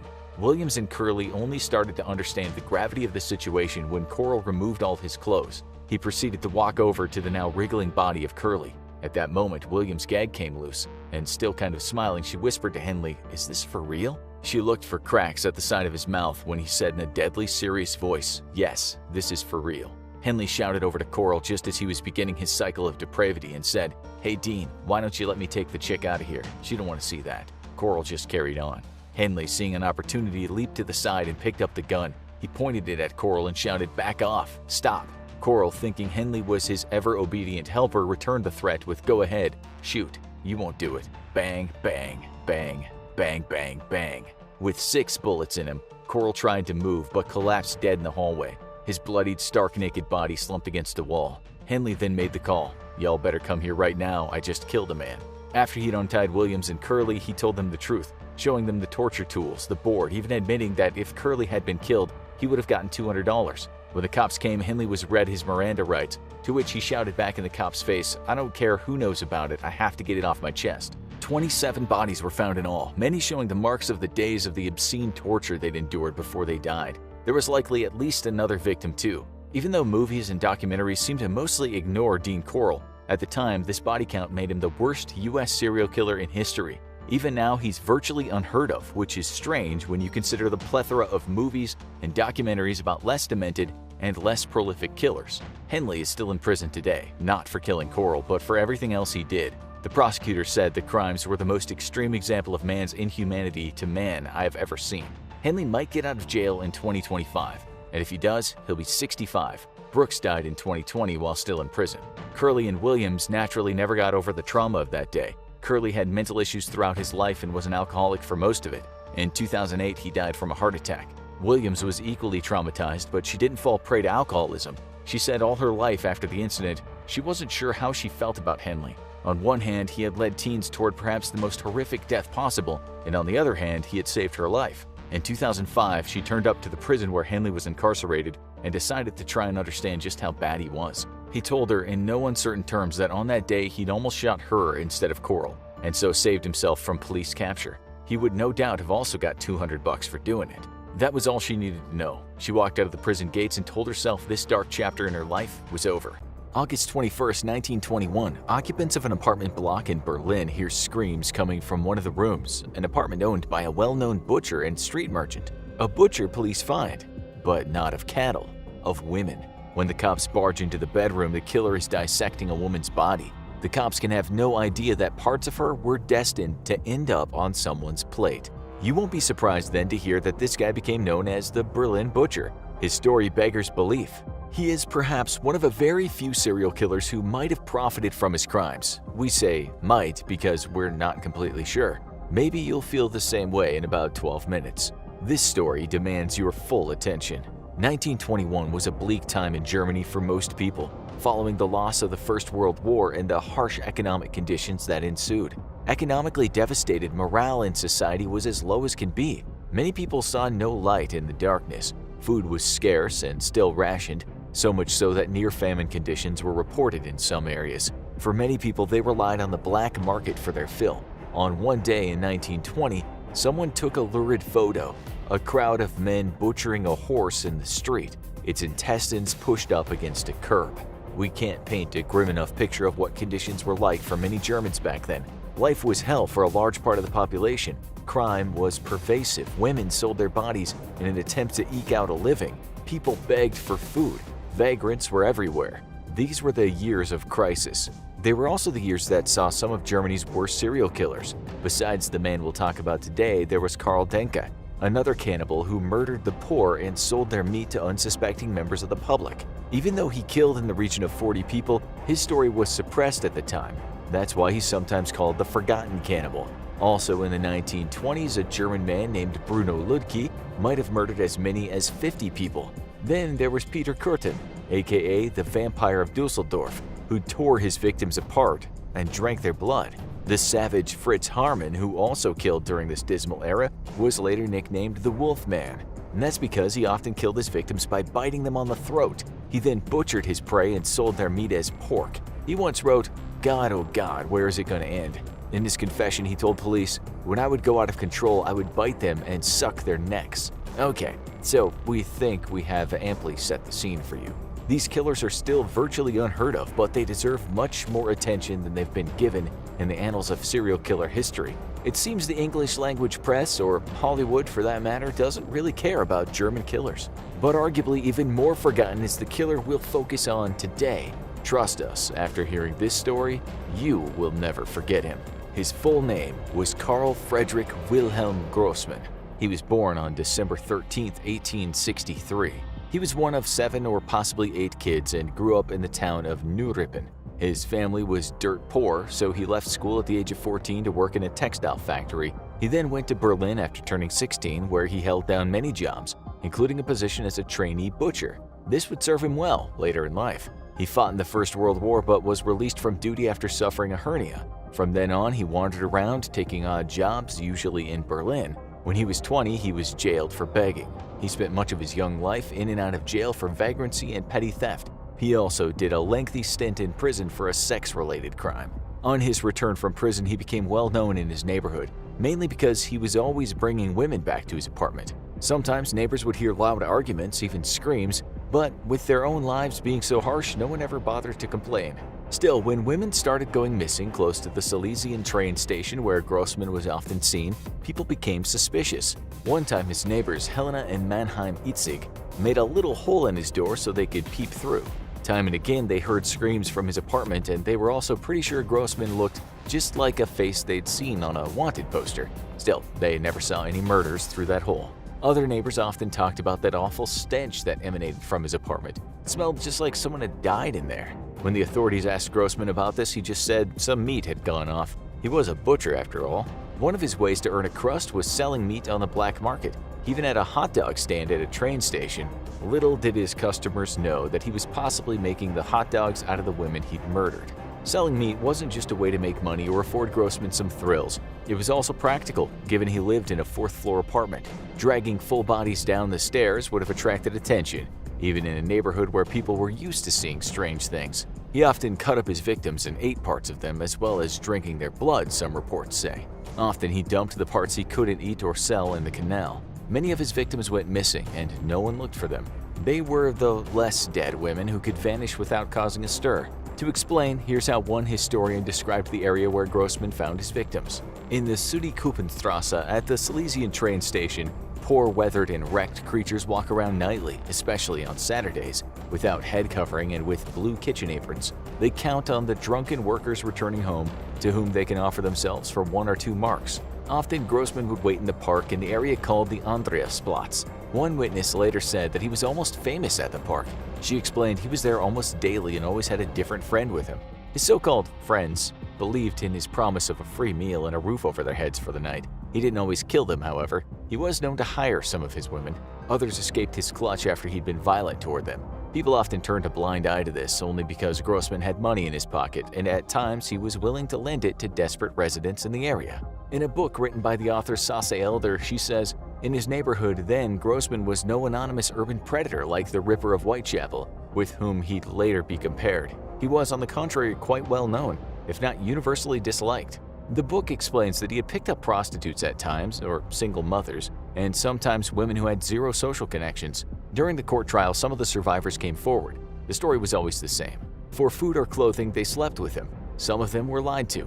He'd offer them a job, but the payment never came. One woman said she stayed over at his place. He drugged her that night, and you can imagine what happened. One prostitute named Erica said in the court he was just too creepy, so she didn't go back with him. Another prostitute named Johanna said she did go back to his place, and she also got out in one piece in the morning. These 2 women were lucky to survive. A lady of the night named Nietzsche wasn't so fortunate. She had just gotten out of Moabit prison when she bumped into Grossman in the park. As always, he charmed her and promised her a warm bed and good company. Back at his place, she drank coffee spiked with cyanide. He bound her body and trussed her up to be butchered. And that's when the cops paid him a visit. Other women came forward and said they'd suspected he drugged them. They woke up on his bed not knowing what had happened to them. Some of them went to the police, but their social standing didn't exactly elicit much action. As one historian wrote, prostitutes didn't see the police as prosecutors but as persecutors. Unfortunately, even today, vulnerable women worldwide elicit very little sympathy from the public and don't exactly demand the most thorough investigations when they go missing. This is why prostitutes are often the first choice for killers. For many of them, the sorry state of affairs means the illegality of their job precludes them from working in safe spaces. This is how Grossman could have killed as many as 50 women, some say 100 women. The real number will never be known, nor how many victims ended up becoming packages of meat or sausages in buns. If that's true, keep watching. Police should have known better, especially given his criminal record, but it was often he that was at the police station making complaints. Time and again he accused his housekeepers of stealing from him. One of them, Frida T., was charged with theft. Emma B. got off, the cops in her case believing her story about this violent, compulsive liar of a man. And then one day, the neighbors had heard one too many screams. Finally, they called the cops. That's when they found Miss Nietzsche being dissected. On further inspection, police found parts of the bodies of 2 other women. Then, when neighbors told investigators the full story of his park visits and women constantly going in but not coming out, they began to wonder just what kind of man they had in their station cell. The lead investigators were named Werneberg and Ryman. For a few years, they'd known that a killer was in their midst. Bodies had been found on many occasions, most of them slaughtered or in pieces. Many of them remained nameless. Jane Does, as American cops now call them. At one point, police were finding a body or body parts in the canal and other nearby waterways almost daily. The German newspapers soon reported on the case. One of them, Werewolf, wrote that Grossman has caused primarily in the feminine population of Berlin understandable anxiety and excitement. Like in the Yorkshire Ripper case many years later in England, the news report said respectable women had nothing to fear. This was not only a gross insult to some of the most vulnerable women in Germany, but Grossman's so-called friends had come from all walks of life. His hot dogs were not discriminately filled. People compared Grossman to London's Jack the Ripper, but comparisons shouldn't have been made. Grossman was likely far worse, and he was only interested in availability, not what women did as a living. Just a few days before Grossman was arrested, the Berliner Morgenpost newspaper published an article with the headline, "Persons Who Disappear." It said thousands of people had disappeared in 1919, 1920, and 1921, mainly young women. 2 days later, the same newspaper reported that a lower leg and spinal cord had been found in the canal. A young woman was the victim. So, with Grossman in handcuffs, investigators understood that they might have a prolific killer on their hands. Grossman admitted he'd killed the 3 women found in his apartment, but he didn't own up to any more murders. He said he'd killed the women because they'd stolen from him. As for why he chopped them into pieces, he said it was the only way to get him out of the apartment block. Even back when police were not so educated in the ways of serial killers, they knew there had to be more victims. They also knew this man hadn't killed solely out of anger. Psychologists said this man is a sexual killer. He murders not out of emotional rage like so many one-time killers do, but he killed because it gave him a thrill. One expert said his murders were a manifestation of a degenerate sexual urge. There was no motive other than the fact that killing aroused him. In October, the Berliner Morgenpost printed the details about Grossman's brutal dismemberment of the bodies. Directly opposite was an unrelated article with the headline, "Meat is getting cheaper." Was this dark humor or an editorial blunder? We'll never know.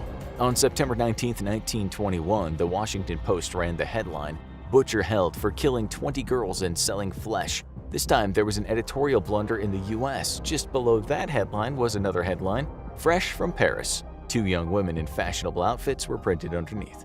The article called Grossman a shabby, quivering old man, saying he was one of the worst killers in criminal history. Sensationally, the writer called Grossman a beast in human form, and like the German media, the story didn't bother to talk about poverty or the reasons for widespread hunger.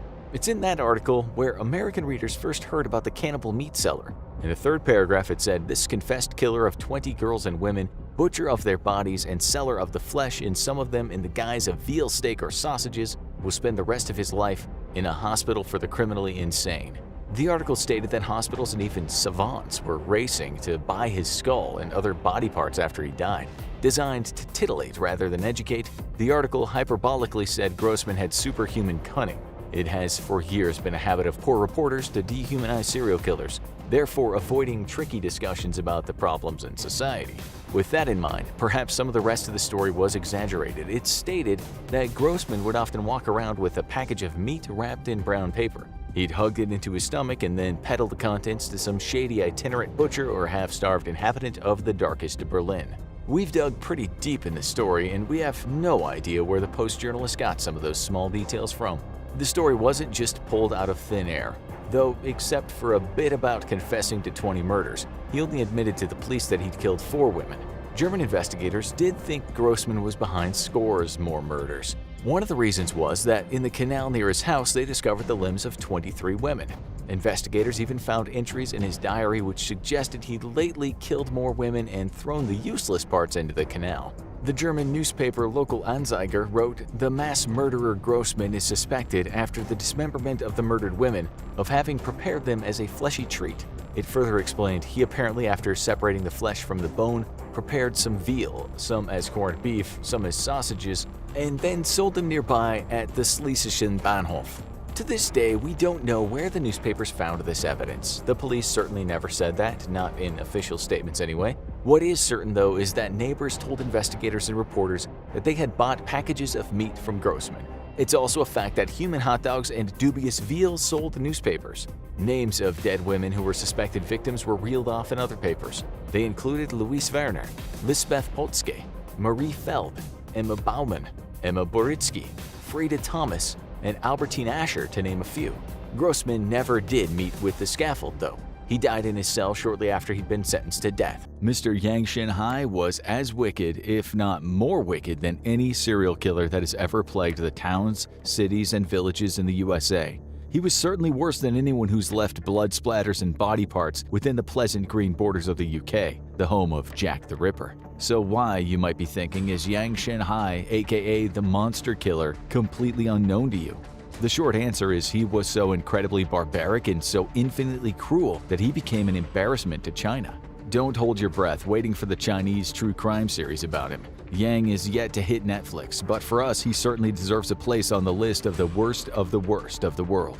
The Chinese Communist Party had never seen anything quite like him. They were shocked such a specimen of a human could exist in their country, and when they heard his troubling excuse as to why he did what he did, they relegated him to the dustbin of communist history. He was a big black mark on society, a mostly peaceful society where violent crime is concerned. Yang himself would one day have a lot to say about society. So here at the Infographic Show, we're bringing him back. We think his excuse for becoming a prolific serial killer is fascinating. So first, let's have a look at what, in general, makes a person become a serial killer.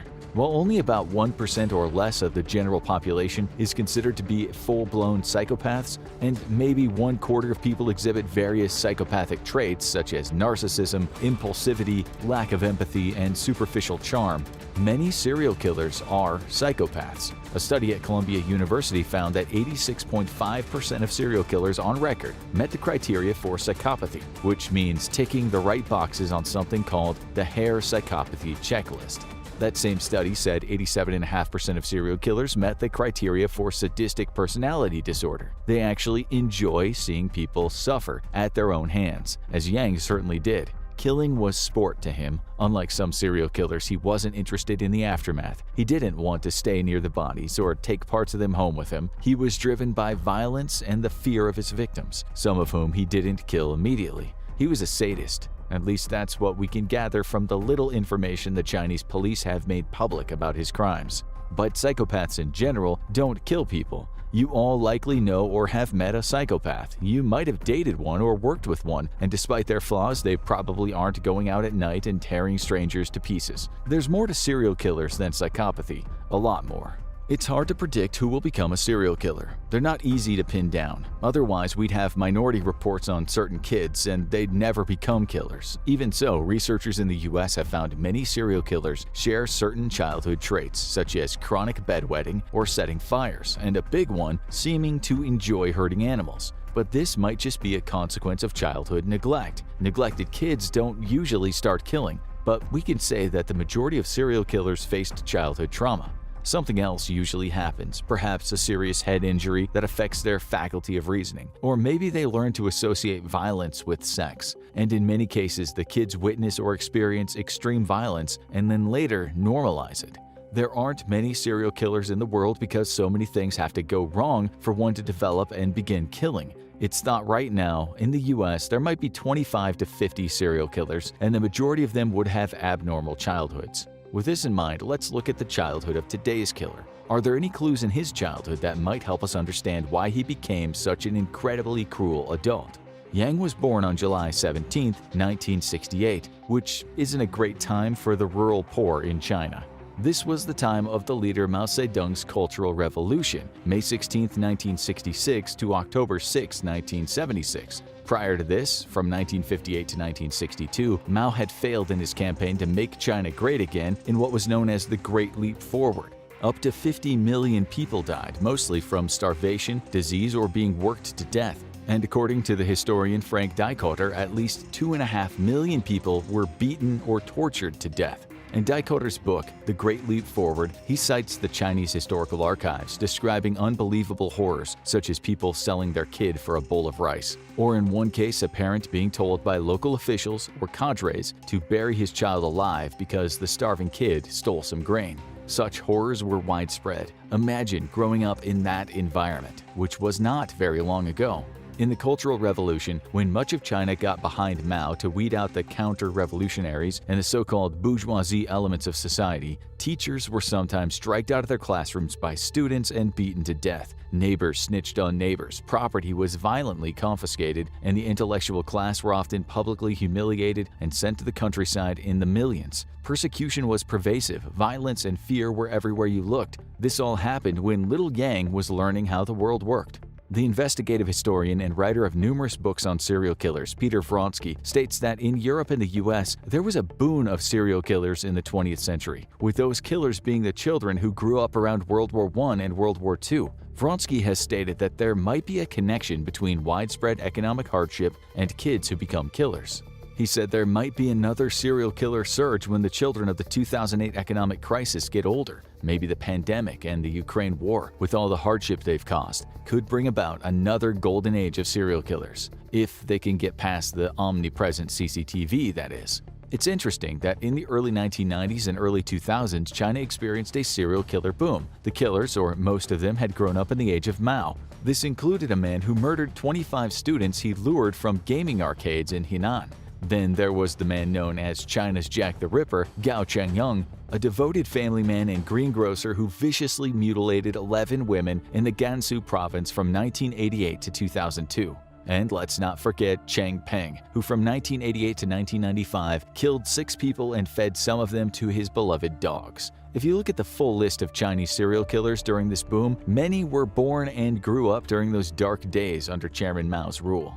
Little Yang certainly experienced economic and social devastation in his town in Shenyang County, Henan. His desperately poor parents would have known famine very well. There's a good chance that they saw people fight over flesh of dead animals or eat tree bark or boiled leather. They were brutally poor in what was an extremely poor part of China. Henan province was one of the worst places to be during the famine. Over 1 million people, 1 in 8, died from starvation or cadre brutality. There were reports of people being beaten to death for trying to leave their village. In the city of Shenyang, which was close to where Yang grew up, almost entire villages starved to death. You could walk into a village and there'd be no one around at all. The trees all stripped of bark, even the dogs eaten. Talk about eerie. According to a witness who spoke to the writer Yang Jisheng, bodies were scattered on the roads out of Shenyang, many of them with chunks of flesh removed for human consumption. His famous book on the matter, Tombstone, talks about a girl. Both her parents died, and she then killed her brother and ate him. The book is banned in China. Such barbarity is not often discussed in public. We don't know what horrors Yang saw as a child, but he couldn't have escaped the brutal impact of those times completely. Judging by what he'd later say, we are confident he didn't. He did at least grow up after the famine of the Great Leap Forward, but since his own town was at the epicenter of this Chinese disaster, he no doubt knew what hunger and cruelty felt like. He had very little trust or faith in society.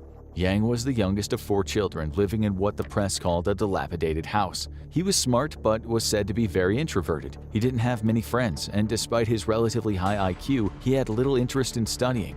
At age 17, in 1985, he took one look around his impoverished village and told his parents he was leaving.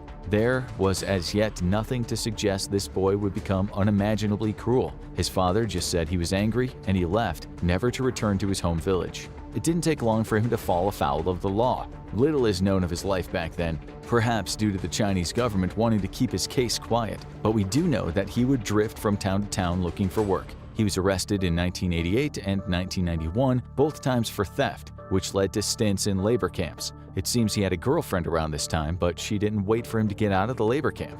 The angry young man got angrier. It's also worth pointing out that another trait of psychopathy is getting involved in petty crime at a young age. Almost all serial killer psychopaths, such as Ted Bundy, can't resist stealing or engaging in other small crimes. Yang graduated to murder in 2000. Again, it's unclear where he started, since Chinese police seem to have put a gagging order on his crimes. Often, reports of murder were left out of the Chinese daily newspapers, and Chinese citizens only found out about them online on internet forums. It was the same in communist Russia. The government would often cover up cases of serial murder, since the communists like to say such depraved behavior only happened in the decadent West. What we do know is that Yang would often get around by bicycle, traveling from town to town in the provinces of Anhui, Hebei, Henan, and Shandong. He would ride to a village and scope it out, carefully picking out his prey. These were usually families who lived in isolated houses at the edges of the village. When Yang had secured the information he wanted, he'd ride to their house in the middle of the night so he could catch them sleeping. His murder weapon of choice was usually a knife, a hammer, or an axe, or even a shovel, and he never used the same murder weapon twice. Yang would enter the house and immediately go to the bedrooms, bludgeoning, stabbing, and slicing the men and the older boys first. He'd leave the girls and women until last, and no matter how much they pleaded for mercy, he'd kill every last person, or at least he would try to. If anyone ever survived, they looked like they'd been in a fight with an angry pterodactyl. Yang was what criminal profilers called forensically aware, meaning he knew how to evade detection. He'd bury the murder weapon or throw it in a river, as well as burn the clothes he was wearing when he committed the crime. He also changed shoe size to make cops believe several different killers were at work. Sometimes he'd plod around in shoes way too big for him, knowing that cops often looked for footprints. Yang must have known something about serial killing. After he was caught, some media reported that he had a notepad where he'd write down his ideas for movies about serial killers. Details of each murder are scant, but some of the ghastly crimes did become public knowledge. In October 2002, he sneaked into a house, killed the husband first, then the daughter, and lastly he tried to kill the pregnant wife, though she miraculously survived her injuries. His weapon this time was a shovel. On December 6 that year, a grandfather named Liu Zhongyuan arrived at his house in the village of Luzhuang in Henan to find his son and daughter and their 2 children dead. He said his wife was alive, her eyelids noticeably moving, but she died 10 days later in the hospital. The grandfather, who'd stayed at their new house that night, told the press, "We plan to move to the new house on December 9th. Who can imagine that they experienced such a tragedy only 3 days before?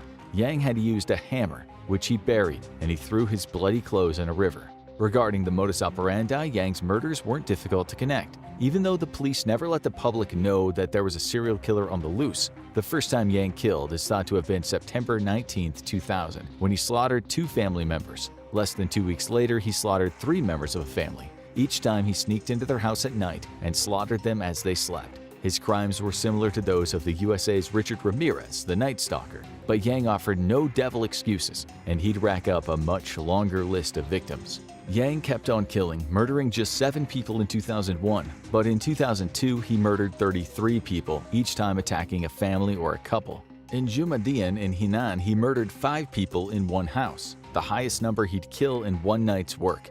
He murdered 4 people at once a few times, and on August 8, 2003 he killed another 5-person family in a village outside the city of Shijiazhuang, Hebei Province. What China had on its hands wasn't dissimilar to the axe murders in the US at the start of the 20th century.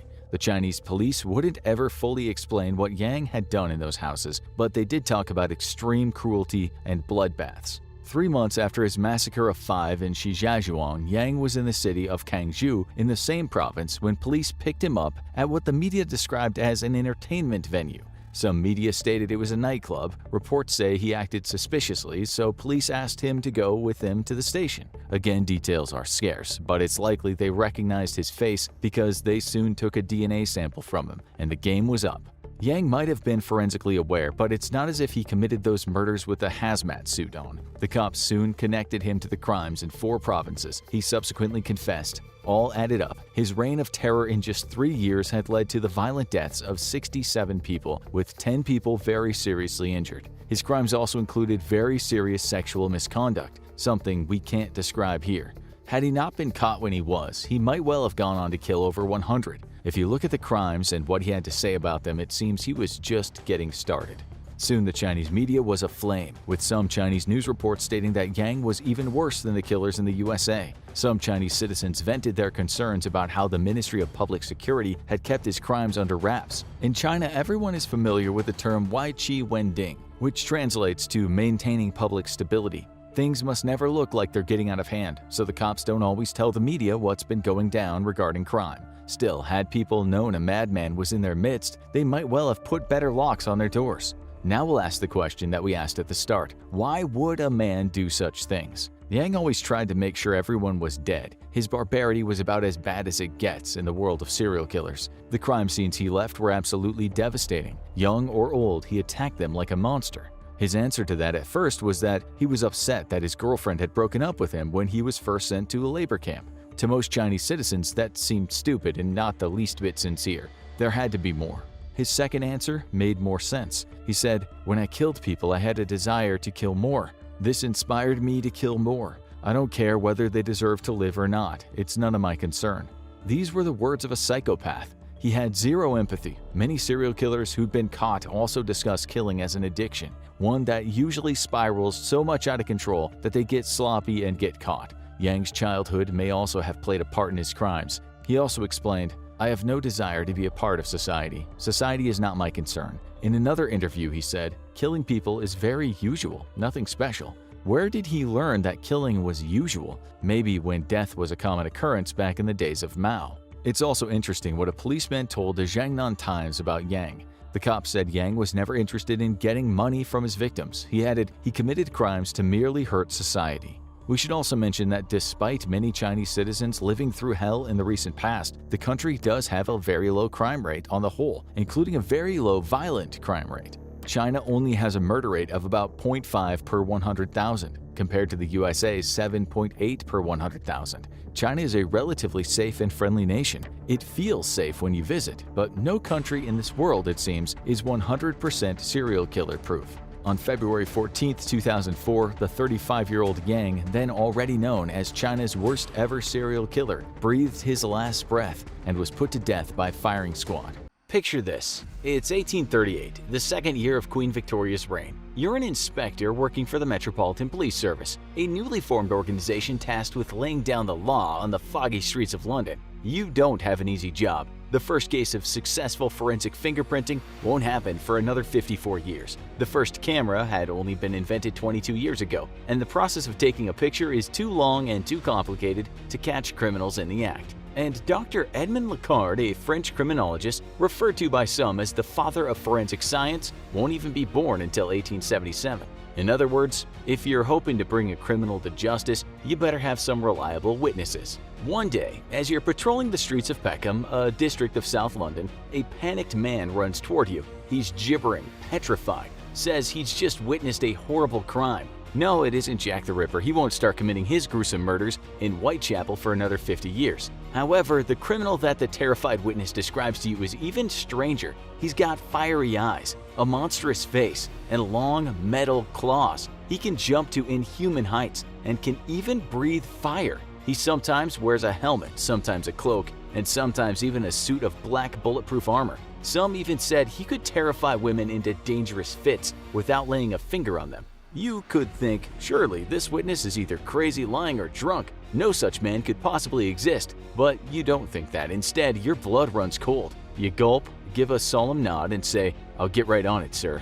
Because you've heard of this entity before. What that witness has just described to you is a figure known as Spring-Heeled Jack, a legendary boogeyman who terrorized the UK from 1837 to 1888. He's been described as a ghost, a monster, a demon, an alien, and even the first real-life supervillain.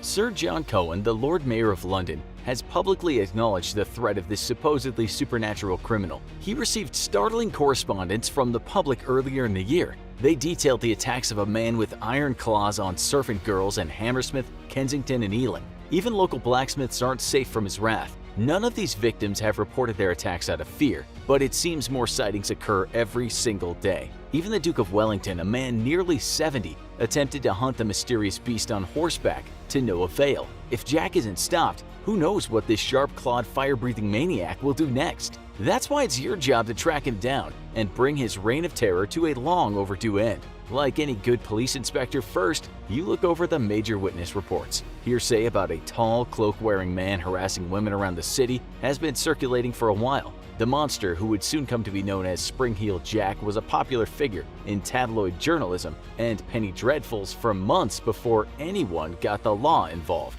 So much so that it's unclear whether many of the stories surrounding Jack and his exploits are fact, myth, or outright fiction. Boroughs and districts across London were rife with stories of a grinning devil hopping from rooftop to rooftop, hunting for his next victim. His victims, by the way, were almost exclusively young women. Polly Adams, an 18-year-old barmaid, claimed to be attacked by an impish creature while crossing Blackheath in South London. It belched fire at her and tried to tear off her clothes with its metal claws. A servant named Mary Stevens also reported a Spring-Heeled Jack sighting in Barnes Common. Jack supposedly grabbed Mary, ripping into her gown and attempting to kiss her, and then fled without a trace. The day after, the mischievous phantom leapt in front of a carriage, causing it to crash. Jack supposedly escaped with a 9-foot jump into the air, laughing madly while he did it. But none of these attacks were ever officially recorded beyond ominous local folklore. The first officially recorded attack was the assault of Jane Alsop, an 18-year-old woman from London's East End. The incident occurred on February 20, 1838, around 9 p.m. Jane was at home with her father and 2 sisters when she heard a loud rapping on her front gate. When she investigated the noise, the man at the gate, who was shrouded in shadows at the time, claimed he was a police officer. When Jane asked what business he had at her home, the supposed police officer told her, "For God's sake, bring me a light, for we have caught Spring Heel Jack here in the lane." Alsop had heard all the frightening rumors and was excited to finally see this local legend up close. She grabbed a lit candle from inside her home and ran outside to assist the officer. However, as she handed him the candle, she didn't realize just how close to her that mythic jumping outlaw was. After accepting Alsop's candle, the police officer tore off his cloak. Alsop recalled the man's hideous face, his strange helmet, and his tight-fitting white oilskin suit. She was staring into the burning eyes of Spring Heel Jack himself. According to Alsop's testimony, before she could even scream, Jack spewed a jet of white and blue flame. Alsop shrieked in terror, at which point Jack set upon her with his iron claws. He clawed at her face, her neck, tore out chunks of her hair, and started to rip apart her dress. Luckily, Jane managed to free herself from Jack's grasp and was helped back into the home by her father and sisters. Jack was relentless. He hammered away at the door with his iron fists until one of Jane's sisters frightened him off by calling a nearby police officer out of her second-story bedroom window. Jack leapt away before the police could even arrive. Like a candle going out in the night, he was gone. There were 2 investigations into the matter by police, one under the premise that Jack was alone and another working under the assumption that he had an accomplice. 2 primary suspects were identified and questioned: a carpenter named Thomas Milbank, who owned an outfit very similar to Jack's, and a bricklayer named Payne, believed to be his accomplice. However, Jane insisted that neither of them matched the man who attacked her that night. The case remains unsolved. The next incident occurred a few days later in that same month. Lucy Scales and her sister were departing from their brother's house and taking the passage home through Green Dragon Alley. Lucy was walking slightly ahead when she saw a tall, cloaked figure standing further down the alley. As Lucy approached the figure, he suddenly turned and breathed another jet of blue fire into her face. The sudden attack temporarily blinded Lucy and induced a fit that led her to fall unconscious while her attacker fled and disappeared. Lucy's brother heard her screams from his home and ran to assist her. When Lucy later reported the incident, she described her assailant as having a tall, thin, and gentlemanly appearance. Several suspects were taken in, but there was never enough evidence to convict. Once again, Jack remained uncaught. Spring Heel Jack's exploits became infamous, inspiring numerous hoaxes and copycat attacks by criminals eager to imitate the iconic villain. The landlady of the White Lion pub had a shocking experience on the 20th of February when a man approached her claiming to be Jack himself. The man, apparently deranged, then produced a club from his coat and started attacking nearby women. Blacksmith James Priest was arrested in Islington after attacking several women in the style of Spring Heel Jack and sentenced to 3 months of hard labor for his crimes. A man in Kilburn was fined after donning a sheet and a mask in the style of Jack and committing a series of mischievous pranks. These are just a handful of the hundreds of acts carried out by Jack's imitators, but the original Jack, or Jacks, remained at large. Every time Jack made another cunning escape, the hysteria seemed to spread further. Sightings had gone from a series of isolated oddities to a full-blown epidemic. Reports of Spring Heel Jack's assaults even began to expand beyond their origins in London and its surrounding towns and villages. In April of 1838, in the town of Southend-on-Sea, a local paper's headline read, "Spring Heel Jack at Southend." A woman walking along the cliff tops had been accosted by a mysterious man who, in true Jack style, tore at her clothes with his claws. On the 14th of that same month, a report in the Brighton Gazette claimed a Sussex gardener named Rose Hill was attacked by a leaping bear-like creature. The report on this same incident from the Times contained the phrase, "Spring Heel Jack has, it seems, found his way down to the Sussex coast." The distance between Southend and Sussex is almost 100 miles. In a time when the first cars were still over 40 years off, Spring Heel Jack was really getting around. As Jack was never apprehended, sightings began to dry up. However, in the following years and even decades, Spring Heel Jack incidents seemed to reoccur in small clusters. In 1843, he was spotted in Northamptonshire in East Anglia. In 1845, he was sighted harassing sex workers with his claws and trademark blue flames in London. In 1847, a series of attacks in Devon were attributed to Jack. Almost 30 years later, in 1872, Spring-Heeled Jack reared his famous ugly head again in Peckham. Meanwhile, residents of Sheffield were contending with the Park Ghost, which also got rolled in with Jack's now extensive mythology. Two of the most insane and downright comical reports of Spring-Heeled Jack escapades both occurred in 1877. A military outpost in Aldershot, Surrey, supposedly failed to fend off assaults from Jack over the course of several months. Jack would apparently bound up to sentry towers with his freakish jumping skills and slap soldiers in the face before fleeing into the night. The problem progressed to a point where soldiers guarding the North Camp were ordered to shoot him on sight, but their bullets were reported to have no effect. This is consistent with the other report from that year, where Jack, once again in the form of a bear, took out his rage on the city of Lincoln. Citizens shot him as he bounded over Newport Arch, a Roman monument in the city, but their bullets caused no harm. As an astute investigator, you're probably wondering, with a rap sheet this extensive, there must be some evidence and theories about the nature of Spring-Heeled Jack. How could someone possibly be so prolific, so infamous, and yet so obscure? While no one individual was ever caught and tried for the collected crimes of Spring-Heeled Jack, there was a figure in popular culture at the time who was considered a prime suspect: Irish nobleman Henry de la Poer, the 3rd Marquis of Waterford. Poer was known by some as the Mad Marquis for his love of booze and predilection toward insane pranks. The Mad Marquis, Spring-Heeled Jack or otherwise, was a fascinatingly bizarre figure in his own right. Some even attribute the origin of the phrase "paint the town red" to him, in honor of a wild drinking session in the town of Melton Mowbray. During their night of drunken debauchery, the Marquis and his friends committed vandalism across the town, including smearing doors, buildings, and a statue with red paint. But it wasn't just the Marquis' love of pranks that tied him to Spring-Heeled Jack. In 1880, author E. Cobham Brewer wrote of the Marquis, he used to amuse himself by springing on travelers unawares to frighten them, and from time to time others have followed his silly example. The Marquis also resided in London during the infamous attacks on Jane Alsop and Lucy Scales, further tying him to the crimes. Reports of Jack assaults also notably reduced in London after the Marquis took his leave in 1842. However, the reports of Spring-Heeled Jack sightings continued across the country throughout this period, even after 1859, the date of the Marquis' death. While it's certainly romantic to entertain the idea that a roguish aristocrat donned a disguise and became London's most legendary monster, there's little beyond weak circumstantial evidence to back this up. The Spring-Heeled Jack case, while sprawling, terminates in a series of frustrating dead ends. Did Jack, like the phantom or demon or monster he was always thought to be, slip in and out without a trace? The perfect criminal committing the perfect crime? Well, not quite. As we mentioned earlier, the line between fact and fiction in the case of Spring-Heeled Jack is as thin as one of his razor-sharp iron claws. Before the assaults of Jane Alsop and Lucy Scales, the only two ever officially reported to the police, Jack was a local legend. He haunted the public consciousness more than the public streets. While all signs point to those two assaults being legitimate, if exaggerated a little in the retellings, when closely analyzed, few of the other reports hold up. Over different retellings, Jack's powers and appearances change drastically. He's an imp, he's a tall, rakish gentleman, he's a demon, a bear, and in one case, a sinister white cow. He pops up often simultaneously in locations across the country. Even assaults and strange happenings that have little to do with Spring-Heeled Jack were rolled into his growing legend, spreading what was most likely a national case of mass hysteria. Everyone, from minor pranksters to sexual predators, contributed to the dark myth of Spring-Heeled Jack. This was only made worse by the relentless sensationalism of penny dreadfuls and tabloid newspapers looking to profit off the Jack craze. Spring-Heeled Jack was more of a brand than a true menace to Victorian society, and it was this sense of increasing exaggeration that led to ridiculous, far-fetched stories, like the assaults on the Aldershot military base in the City of London.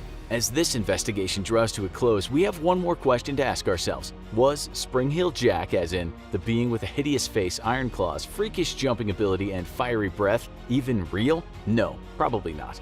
But for a few decades at the start of the Victorian era, the wild imaginations of the people of England made him real. And he'll probably cross your mind again next time you walk down a dark alley and see a man in the distance wearing a long, black coat. Around 11 p.m. on the 30th of August, 1888, a woman called Marianne Nichols, known to some as Polly, was seen walking down Whitechapel Road in the East End of London. The mother of 5 then went to a pub and left around midnight. She liked the drink, to say the least, but the habit may have been because of her breaking up with her husband and then fending for herself in the workhouses of London and making cash working as a lady of the night. On the night she was killed, she'd been out working and had apparently earned enough for a bed that night. She was last seen by her friend around 2:30 a.m., and about an hour later, she was found dead. Her throat had been slit and her body mutilated. She was the first victim of the man now known as Jack the Ripper. There would be 5 more victims, what are known as the Canonical 5. The Ripper could have killed more, but the police were pretty sure that he took the lives of 5 women. What was outstanding about the case was the fact that the killer seemed to have a remarkable acumen for mutilating a body and then removing certain organs with precision. It was as if this madman was a surgeon of sorts, albeit a crazy one. This is what the newspaper wrote about the murder of Nichols. 5 of the teeth were missing, and there was a slight laceration of the tongue. On the left side of the neck, about 1 inch below the jaw, there was an incision about 4 inches in length and ran from a point immediately below the ear. On the same side, about an inch below, commencing about 1 inch in front of it, was a circular incision which terminated at a point 3 inches below the right jaw. That incision completely severed all the tissues down to the vertebrae. The large vessels of the neck on both sides were severed. It was utterly horrific, and London was shocked, but more victims would follow and each would be mutilated in a similar fashion. The killer's ad hoc surgery might include the removal of the kidneys, uterus, or parts of the abdomen area. The newspapers ran wild with the story of the man they called the Whitechapel Murderer, or Leather Apron. Then, after a letter was sent to the police from the alleged killer, he became Jack the Ripper. It was as if the killer was playing with the police. And then, on the 15th of October 1888, he penned his most famous letter titled, "From Hell." That letter read, "I send you half the kidney I took from one woman, preserved it for you. The other piece I fried and ate it was very nice. I may send you the bloody knife that took it out if you only wait a while longer." The strange thing is, this letter was written by someone who is barely literate, but in time it would be speculated that Jack may have been well educated. After all, he knew about human anatomy. Maybe he didn't even write the letter, or maybe the bad spelling and grammar were just part of his game, a ruse to mislead police. Since those murders, much has been said about who Jack the Ripper was, so much so that there are people out there who call themselves Ripperologists. It could have been a number of people, from immigrants who moved to London to members of the aristocracy. Some people thought it might have been Prince Albert Victor Christian Edward, the Duke of Clarence, but there's no real evidence that clearly proves it was him. Others said it was a barber, well, one with some mental issues. His name was Aaron Kosminski. Some wide-eyed conspiracy theorists even said it was the creator of Alice in Wonderland, Lewis Carroll, but again, there's nothing really to back this up. Then, in the Journal of Forensic Sciences in March 2019, an article was published that did indeed say it was the Polish barber Kosminski. The researchers in the paper wrote that they had compared mitochondrial DNA from Edo's present family members, as well as from the people in the Kosminski family. They said the Ripper was one of their ancestors. They also said Jack the Ripper had blue eyes and brown hair. It sounded good, and the press loved the story, but a lot of scientists came out and said the evidence was poor or even ridiculous. One academic wrote, "Nonsense like this paper and a gullible media does nothing but foment scientific and historical illiteracy built upon the grotesque romanticization of the brutal murders of 5 women." So we're still in the dark, and the serial killer of London who eviscerated his victims is still a killer with no name. He was certainly not the worst of the killers by far in terms of what he did and his body count, but he is perhaps the best known of serial killers. He played the cat and mouse game with police. He was skilled, he was smart, and he was brutal. But why was he never caught? First of all, you have to understand the climate of East London back then. This was, for the most part, a squalid part of a great city. It was teeming with people from all over the world who'd gone to London to make a living in this fabulous capital of a country whose empire was nothing but astounding. But in East London, there was poverty everywhere. The dark streets were full of drunkards, bullies, homeless people, and prostitutes. England may have been in its heyday, but you could say that the wealth wasn't exactly trickling down on every part of the country. There were quite a lot of murders in that part of London back then, but they were usually fights between angry drunk men. There was also a lot of racism because, as we said, immigrants came from far and wide to that great city, so the streets were plagued with violence and hate, and the victims on those streets weren't exactly thought of as important members of society. What we're trying to say is a missing prostitute didn't exactly at first cause a massive police investigation. Had Jack the Ripper killed an aristocrat, we could say a bigger investigation would have been mounted. So that's the first reason. The victims, you could say, were expendable. Another thing was that the Ripper was a very careful killer. Right now, the FBI sometimes profiles killers as either organized killers or disorganized killers. Jack was the organized kind, and he left very few clues. It was as if he was a ghost. Stole a woman from the streets, did his awful work, and then just disappeared. You have to remember that back then, there was no CCTV. There was no forensic technology, and to catch a killer, you either had to see him doing it, leaving the scene, or have witness testimony that was bulletproof. The Ripper knew these streets well, and he lurked around at times of night and chose a victim who no one would really miss. At the same time, those streets where he chose his victims were very poorly lit in those days. You could easily kill a person down a dark alley and no one would see. If you were a very careful killer, you'd know where to strike, and Jack the Ripper certainly was no dummy. There's also the fact police at the time didn't really do a good job. It said one officer who was at one murder scene actually rubbed out writing on a wall that could have been written by the killer. He basically destroyed evidence. The public at the time were saying that it had to be someone who was Jewish, and that was merely racism. But the police went looking for Jews. They also rounded up all the lunatics around London, when they should have spread the net much wider. There's no such thing as criminal profiling back then, and so the cops just looked for what they thought were obvious possible perpetrators. As we now know, serial killers often tend to be family men, educated men, the guy next door, and not so often people suffering from mental illness. That is sometimes the case, but we know these days when you look for a killer, you have to look in every corner of the social spectrum. Take Ted Bundy, for example, a very well-educated man who'd even worked in politics. He had a double identity, something we know is possible now, but back then, the police weren't so serial killer savvy. Then there's the media. They were making tons of money from reporting the case, but they often misled the public with their exaggerated stories. The stories were so popular that scores of people wrote to the newspapers saying that they were the killer. They wasted a lot of police time. It was confusing, with hundreds of fake letters to deal with.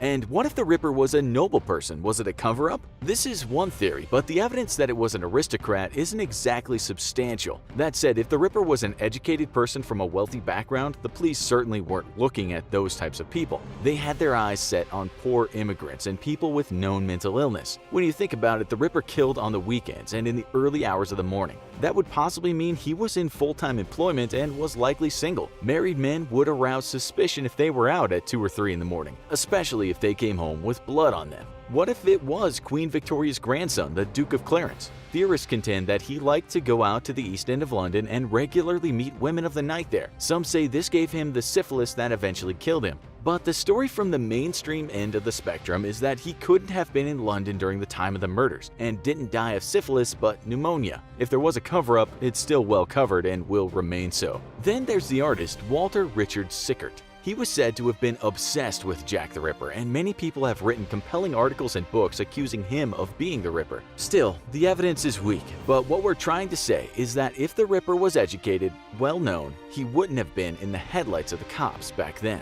Some people say there was a police cover-up, but again, this is mere conspiracy theory. What is definitely true is that the Ripper never left any evidence at the scene which could incriminate him, that he chose his victims carefully and got rid of them quickly. Without police having the intelligence to profile the killer and without modern technology, they were basically looking for a ghost. As many people have pointed out, the Ripper was way ahead of the police. He was a serial killer with a quick mind and a deft hand, and he literally left the cops in the dark. On top of that, this area of London was like a maze of dark alleys, and it was a place the police didn't even like to go. It's said the criminals of the day knew those streets better than the cops knew them. To make this even worse, both the Metropolitan Police and the City of London Police were investigating the case, but not always sharing information. Even today, lack of collaboration from law enforcement hampers cases, and it did back then.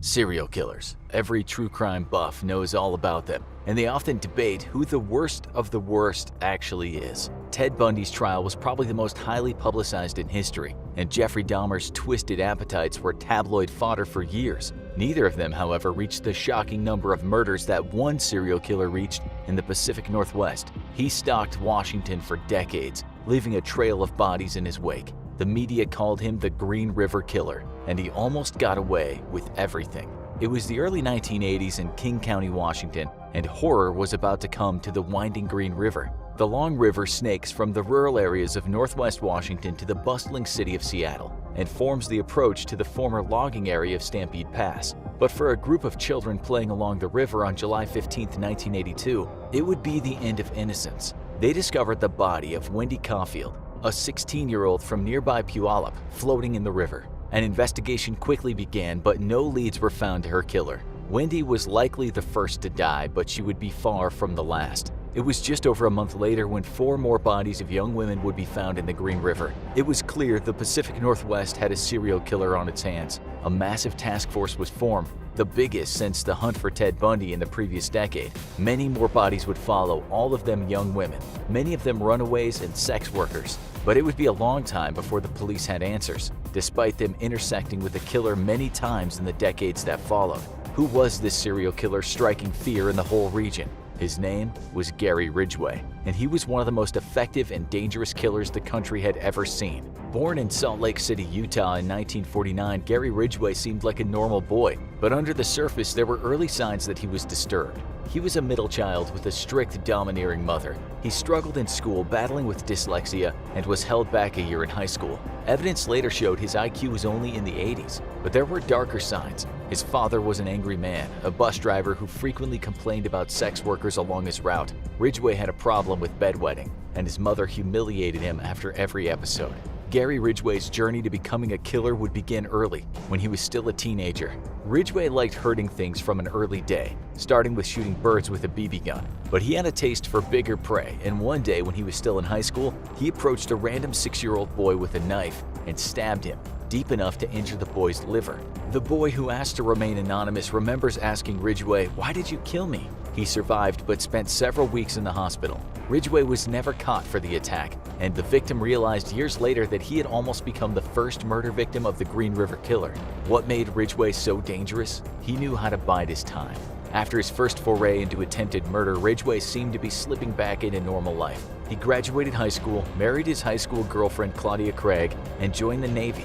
It was 1969 and he was soon sent to Vietnam. But while wartime was a formative experience for many young men, for Ridgway it would lead him further down the path to becoming a serial killer. Like many young soldiers, he had frequent sex with local sex workers, contracting gonorrhea. This enraged him, but not enough to stop doing it. And when he returned from Vietnam, he discovered his wife had been having an affair, leading to the end of their marriage. The combination of Ridgway's resentment toward his mother and his wartime experiences were about to collide. He soon married again, a woman named Marcia Winslow, and had a son. But she noticed disturbing signs of the monster he would become. Sometimes he was pious, obsessively reading the Bible aloud and preaching to the neighbors. Other times he would become inexplicably violent, even putting Marcia in a chokehold at one point. He would get randomly emotional, crying during sex, and if there was one thing he loved talking about, it was sex. He would frequently demand it, sometimes in a public place, and he was obsessed with the local sex workers. He seemed to hate them and want them out of his neighborhood, but he couldn't seem to stop patronizing them.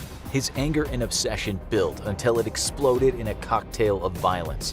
No one knows why Gary Ridgway decided to start killing, but when he did, he acted like he had been planning it all his life. He stalked Seattle and Tacoma, primarily among Pacific Highway South, where young sex workers and teen runaways could easily be found. He had a manipulative go-to move, a picture of his son that he always kept on him. He would introduce himself to the woman he had decided to target, showing them a picture of his son to get them to trust him and let down their defenses. He'd invite them into his truck. It would be the last decision they ever made.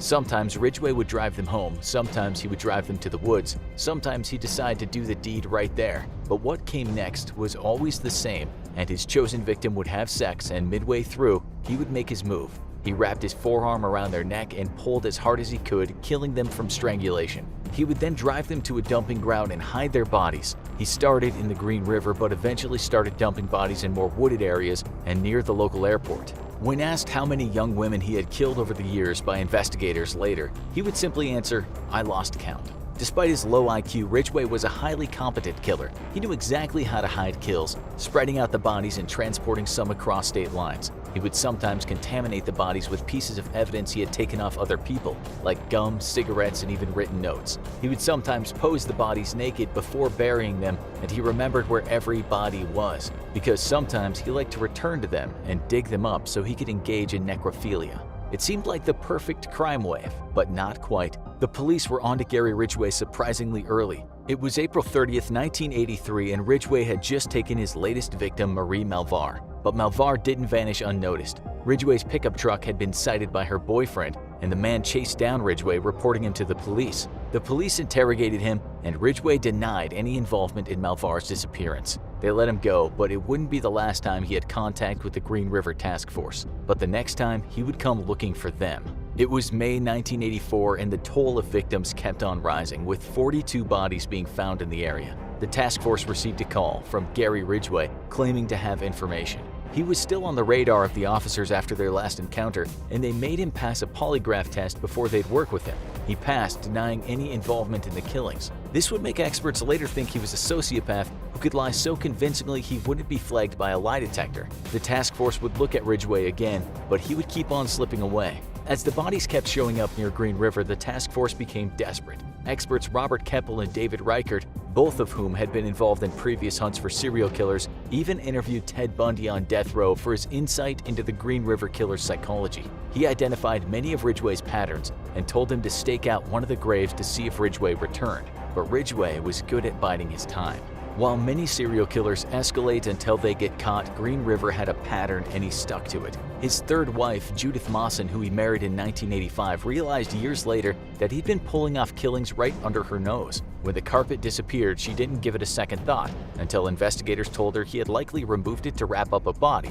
His irregular working hours were a cover for him leaving to hunt his victims and dispose of their bodies. She was contacted by authorities in 1987 as they renewed their interest in Ridgway and took DNA samples from him, but she never had even heard of the Green River Killer. This was also the period where Ridgway killed the fewest women, and Mawson claimed he had never been violent with her. Was he truly in love and able to suppress his darkest instincts, or was he just waiting to strike again? Gary Ridgway's reckoning would have to wait more than a decade when the DNA samples collected in 1987 were finally analyzed by a state-of-the-art DNA lab. This time they turned up a match and the task force had finally cornered the Green River Killer. Ridgway was keeping a low profile working at a truck factory, and his co-workers must have been very confused when their workplace turned into the biggest police raid the country had seen in a long time. They swept in and arrested Ridgway, charging him with 4 of the murders, only the first they had been able to link him to.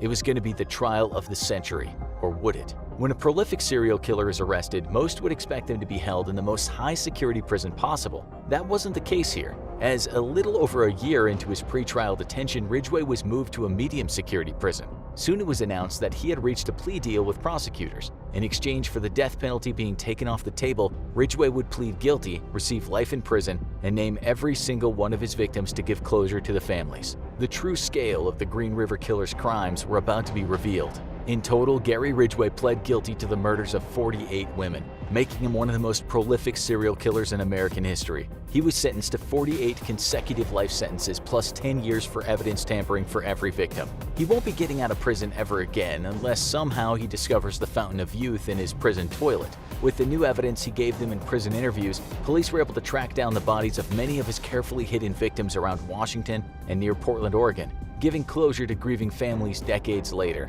So is Gary Ridgway the worst serial killer in American history? That depends on who you ask. Ridgway's confirmed 48 killings puts him at the top tier, and he's confessed to killing 71 women in total, although many of the others are unconfirmed. He continues to be cooperative with investigators as they look into missing person cases from the time period he may be linked to, but he's not the only serial killer who claims to have a horrifyingly high death toll. Samuel Little, another prolific serial killer doing life in prison in California, traveled the country weaving a career of mayhem from 1970 to 2012. Constantly in and out of prison for crimes ranging from drunk driving to armed robbery, he was convicted of only 4 murders in California and Texas. The FBI thinks differently. The federal investigators have linked Little to 50 murders around the country, which would eclipse Ridgway's mark if proven accurate. But many of those killings happened decades ago and don't match a specific serial killer's MO. Little also targeted women, but didn't have as uniform a technique as Ridgway. If you ask Little, he'll tell you a different story. He boasts killing over 90 people, but many cannot be confirmed.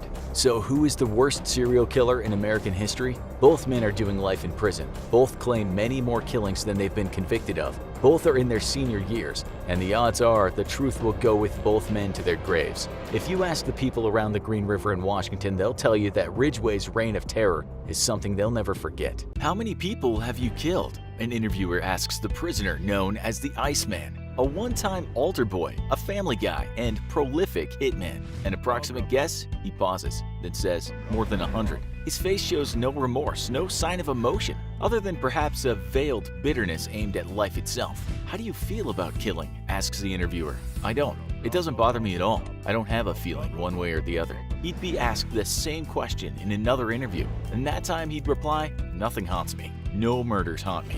This is the story of Richard Kuklinski, a man associated with frozen water not only for the total lack of feeling or fear that he was known for, but also for the way in which he disposed of many people whose last sight on planet Earth was the Iceman's 6'5", 300-pound body bearing down on them. How did an altar boy turn into America's hitman with the biggest body count? How does one become so impassive to murder or other people's pain?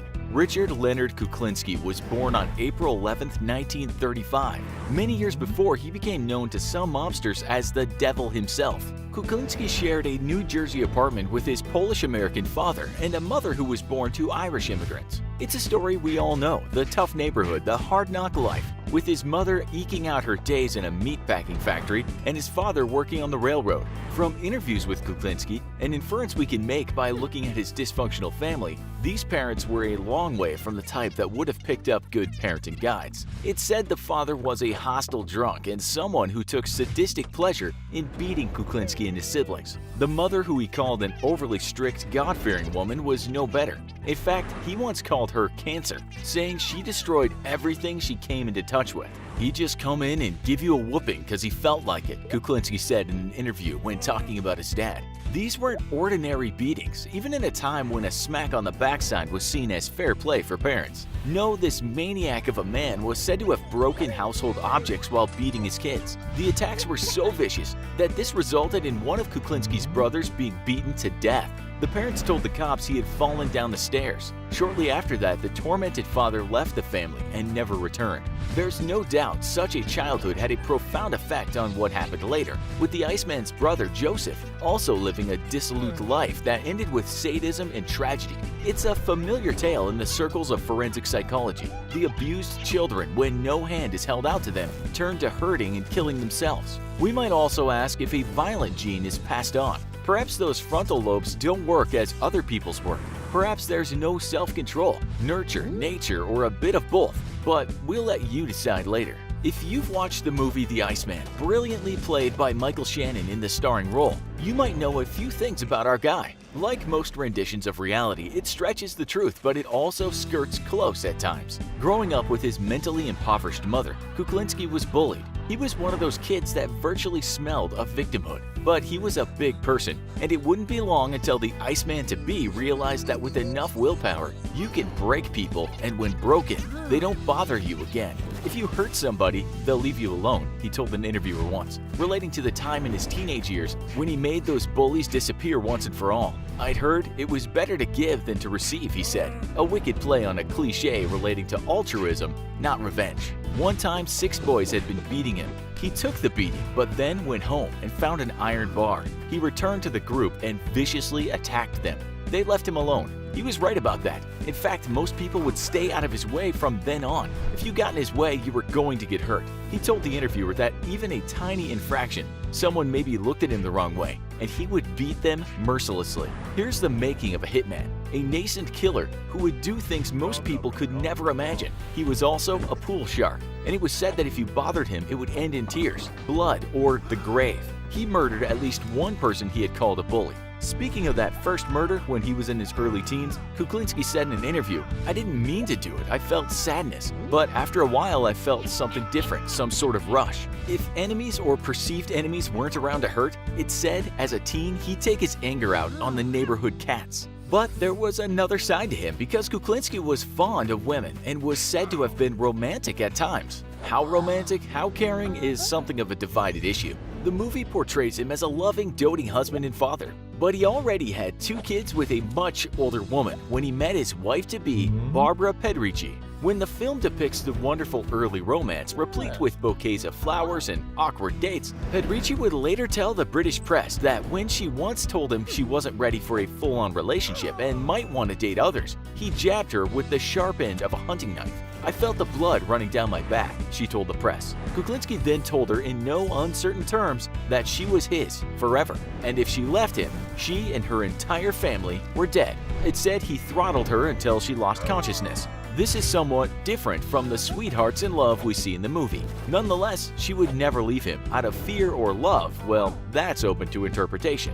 They had 3 kids, 2 girls and a boy. The family understood that here was a double personality. They even called him the good Richie and the bad Richie. The good version was a hard-working, committed father who would do anything for his family. The bad version disappeared for weeks on end. He broke noses and handed out black eyes. He even killed one of his daughter's dogs as a punishment because she came home late. This was a man with an almost inhuman rage, but also a man who could be a wonderful father and husband. Soon he was returning home with large amounts of money, which may have helped ameliorate those fears they all had of him flying into dangerous frenzies of anger. Nonetheless, they had barbecues, visited theme parks, made home videos, a lot of home videos, ate turkey at Thanksgiving. They were an average working middle-class American family. Mom's apple pie and church on Sunday. But then more money was coming in, and that's because Kuklinski had started working for the American mob. Apparently, some mob bosses had got the word out that there was a giant Polish-American man in town who showed little or no fear.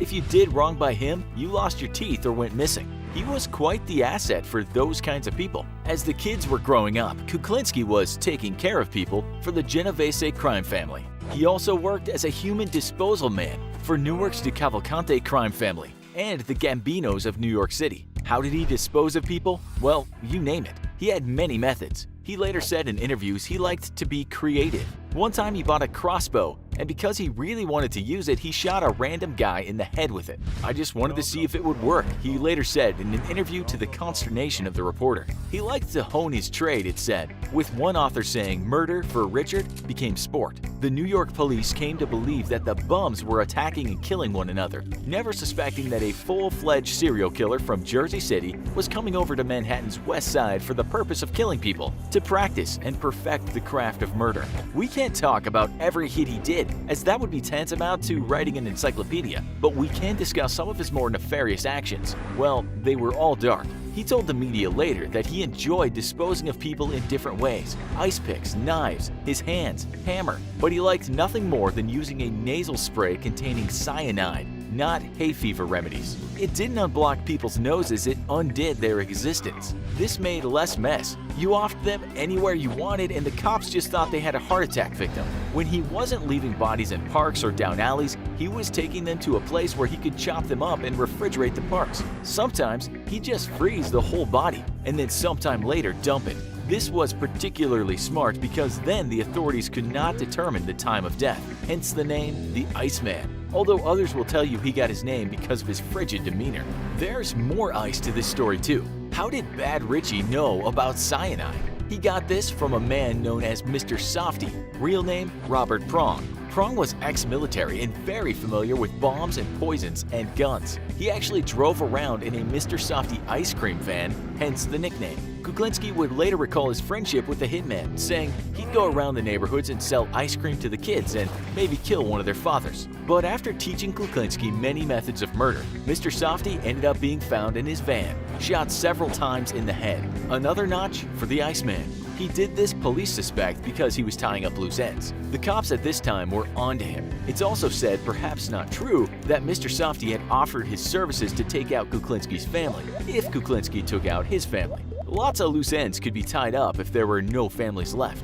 We are told that things had started to turn awry. For a long time, the Iceman had been in the services of mob boss Roy DeMeo. DeMeo had not only once handed a beating to Kuklinski, with his cronies of course, and humiliated him on several occasions, but there were rumors DeMeo was beginning to lose it and might end up ratting other mob bosses out. Kuklinski didn't need much encouragement to take his boss out. DeMeo was another victim, or at least this is what police thought. He never actually admitted to that. The movie depicts a couple of instances that are apparently true. One is when DeMeo first met Kuklinski and was impressed at how well he could take a beating. Like a man. We're told Kuklinski was later taken out for a ride in a car, and at some point, the mobster said, "Kill that man over there walking his dog." Kuklinski got out and did it, no problem. Not a big deal. He was hired. but the Polak never had a great relationship with the male, and we might think that he was very happy to get rid of him, if of course he did. Surely he couldn't hide all this killing from his wife. Well, she later said in an interview, "I never questioned him. He would go out at all hours, money would flood in, but she knew better than to be too inquisitive." As for his friends, they all went missing too in the end, except just one according to the Iceman. "Anyone you killed you liked?" asked an interviewer. "All my friends are dead," was his sardonic reply, hinting that he had killed them. It's a long story, but his friends started to know his business, and that was dangerous. He actually did say that there was only one friend he didn't take out, but the rest were fair game. All these tales of gangs and murders often end. People got paranoid and started removing their fears one by one. The mob were doing it and Kuklinski was doing it, but the cops weren't far behind. And when one undercover agent got the Iceman to talk about fast and convenient ways to kill someone over the phone and to sign up for another contract, they swooped in. He was arrested in December of 1986 with many charges, including multiple murders and robbery. He was eventually sentenced to 2 life sentences, getting 30 years for killing a cop. It later turned out he had killed another mob boss too. He ended up in prison on the same wing as his brother, Joey. As we said earlier, Joey Kuklinski had gone the wrong way too. He was serving time for assaulting and then strangling to death a 12-year-old girl. He then threw her off a roof along with her pet dog. Did he regret any of the murders? Well, he usually said no. Then, in one interview, he said perhaps one regret was killing a man who had prayed to God in front of him to save his life. In his own words, Kuklinski said, "So I told him he could have half an hour to pray to God, and if God could come down and change the circumstances, he'd have that time. But God never showed up, and he never changed the circumstances, and that was that. It wasn't too nice. That's one thing. I shouldn't have done that one. I shouldn't have done it that way." His daughter, Marek Kuklinski, later did some interviews with the press, saying the film was not close to reality in terms of their home life. She said she had loved her father and she was shocked to find out he had killed more than 100 people, some say close to 200. The large woman, standing almost 6 feet tall, said she has her dad's ashes. She showed the interviewer a card she had sent to her father while she was in prison. "Remember, Dad, you always left a light on for me. That warm light still shines in my heart," the card reads. "He denied us nothing," she said about her father. "He wanted his life to be like it was on television. He just didn't know how to get there." She said her mother was no angel herself, but her dad could fly into rages, and they knew to stay away when that happened. She said he even told the kids once that if he ended up killing their mother in a rage, then he would have to kill them too. She said they knew he wasn't kidding, but he also confided in Marek when she was just a kid. He told her about what happened with his abusive parents, and even told her that he had killed people. "He told me about the time he used a wooden clothing rod to beat to death another teenager who had been bullying him," she said. She concluded, saying she had loved him, but later knew he was a sick, demented man who had been abused and had not come to terms with that. Maybe if he'd gotten treatment, some or all of this could have been prevented. "That thought haunts me every day," she said. During those many prison interviews, Kuklinski seems entirely impassive, smiling and laughing at some murders. But then there's one time when he eventually looks upset, and that's when, once again, he's asked if he regrets anything. "I do want my family to forgive me," he says, and you almost see a tear, some internal emotional distress. "I ain't gonna make this," he adds, meaning maybe he can't carry on with the interview, but he does. You see the Iceman crying, not very macho, but I've heard people that mean everything to me. The only people that meant anything to me.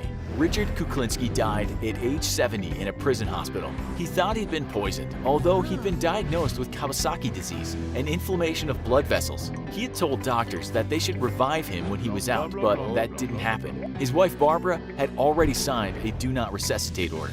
A hulk of a man is doing his usual bench pressing routine in the afternoon.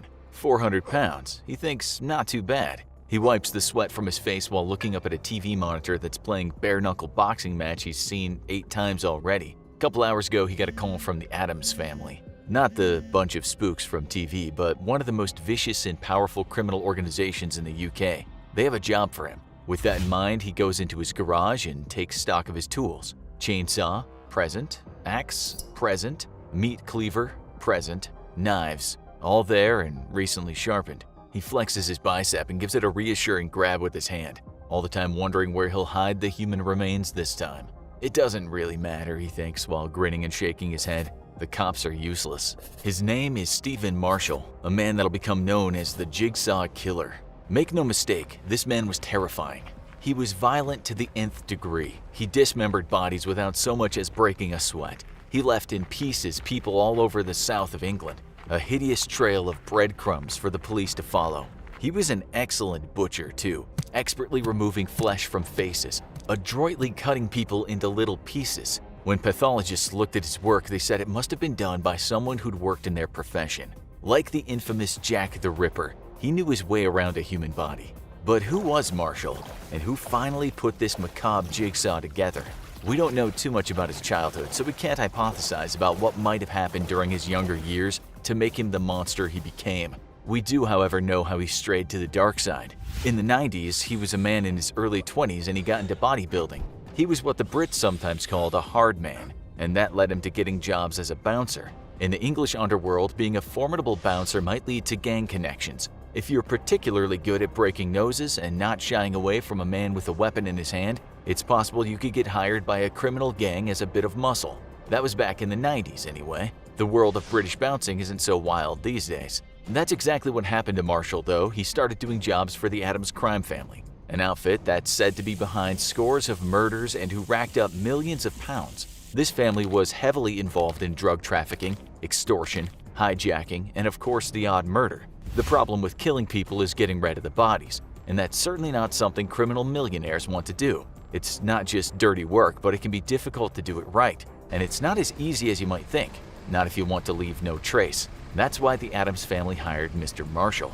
Body disposal was just a part-time gig for Marshall though. Besides working on doors at nightclubs, he also ran a gym at one point in his life that was apparently very popular with other underworld figures. Other jobs he had were having his own car valeting company and later working as a kitchen salesman. It's said he routinely spent thousands of pounds on drugs and prostitutes throughout his life. So we're guessing when he took the salesman job, he already had failed at his other ventures. This is a good segue for us to introduce a man named Jeffrey Howe, someone who would become one of Marshall's jigsaws. Howe wasn't like Marshall in the least, not having any connections to the underworld. He was rather unhealthy and obese, so not a man you'd instantly think was a gym rat. The two met because Howe was also a kitchen salesman. At first, they got along well. It's said they were drinking buddies and became the best of friends, although we doubt Howe knew about his friend's aptitude for butchering corpses. In fact, Howe was described by people that knew him as a kind of Santa Claus character. He always had a smile on his face and was said by his brother to have a heart of gold. He was so kind, in fact, that when Marshall didn't have a place to stay in 2008, he said, "You can stay at my place for free." Marshall was quick to take up the offer, but then asked if his 21-year-old prostitute girlfriend, Sarah Bush, could stay too. Howe obliged. So now it's 2008 and the two men plus the young woman are living together. Howe is 49 and Marshall is 38. They all like to drink heavily and occasionally consume illegal substances. One of those men had a history of violence and was described as highly volatile. What could possibly go wrong? Well, the couple were a pair of parasites, if there ever was one. And Howe, being Howe, was impressionable, somewhat lonely after a couple of failed marriages, and so he wanted to help. He also quite liked the fact that he lived with a friendly and very attractive woman, as well as a hard man who offered friendship and protection. When you went to the pub with Marshall, you didn't get into trouble. Howe enjoyed this feeling of invulnerability. But the pair were rinsing him, to use a British expression, meant taking him for all he had. They just asked for more and more until Howe became somewhat bothered by this. It might at one point have occurred to him that he was being used. He even told a friend this. Meanwhile, he had no idea that by forging his signature, the selfish couple was able to claim housing benefits on a place they'd pretend to be renting. At the time, the couple was aware that the spring of cash they'd been tapping for 6 months might dry up. What to do? March 9, 2009, the couple decided that they wouldn't wait for the cash to dry up and will take what they want. They'll have the apartment, thank you very much, and they'll take the credit cards and whatever else Howe owns. Marshall has already told his partner that getting rid of the body won't be a problem. He's an expert and has done it many times before, he tells her. He's going to create a jigsaw, one that'll become a confounding case for the cops. While Howe slept that night, the couple sneaked into his bedroom. Bush put a pillow over his head to prevent any screams from waking up the neighbors, and Marshall stabbed Howe twice in the neck. They waited until he bled out, and that was that. Job complete. Now there was a missing man. When people that were friends with Howe went to the apartment, the couple told him that he was renting the place out to them and they hadn't seen him in a while. They told others that Howe had packed his things and taken off someplace, which didn't seem too unusual given that Howe had been a chef in Italy in the past. The couple pretty much emptied Howe's bank account and they forged checks in his name. They sold just about everything of value he owned, including a nice Saab car that they put on eBay, They basically lived the life of booze and drugs on tap while eating where they wanted. But what about the body of a man that was said to at least be on the large side? Well, Marshall spent 12 hours working on that body, hence the commendable workmanship that the pathologist would later comment on. He used a whole gamut of his tools: his chainsaw for the larger cuts, his meat cleaver for the medium cuts, and a hacksaw and a knife for the fiddly bits. He likely used a knife when he removed the flesh from Howe's face. Once the body was dismembered into manageable pieces, Marshall set about leaving bits at various places in some of the most picturesque spots in the south of England. You could say his actions were defiling nature, but what did he care? He'd done this before and he'd gotten away with it. Still, Marshall might have been a dab hand at dismemberment, but his hiding skills, it seems, were below par. On March 22nd, just a couple weeks after the murder, someone came upon a blue bag ditched in a hedgerow near a farm in the county of Hertfordshire. Inside the bag was a left leg with the foot still attached. The farmer who found it said it was all wrapped up in plastic. I didn't open the plastic because it was then I realized it was either a joint of meat or something a lot worse. It was soon discovered that whoever the leg belonged to hadn't been dead long. It was also assumed that it belonged to someone Asian or Caucasian. That was just one piece of the jigsaw, and for cops not much more meaningful than getting a piece of Adam's leg and a jigsaw of Michelangelo's creation of Adam. They were a long way from seeing the full picture. Then on March 29th, cops were called out to see another piece of the puzzle. This was a forearm without the hand. It was actually found in the same county as the last piece, although in a different village. It was soon understood that this body part belonged to the same person as the leg. It hadn't even been buried and was just lying in some grass, so it seemed to the police that someone might just be playing a game with them.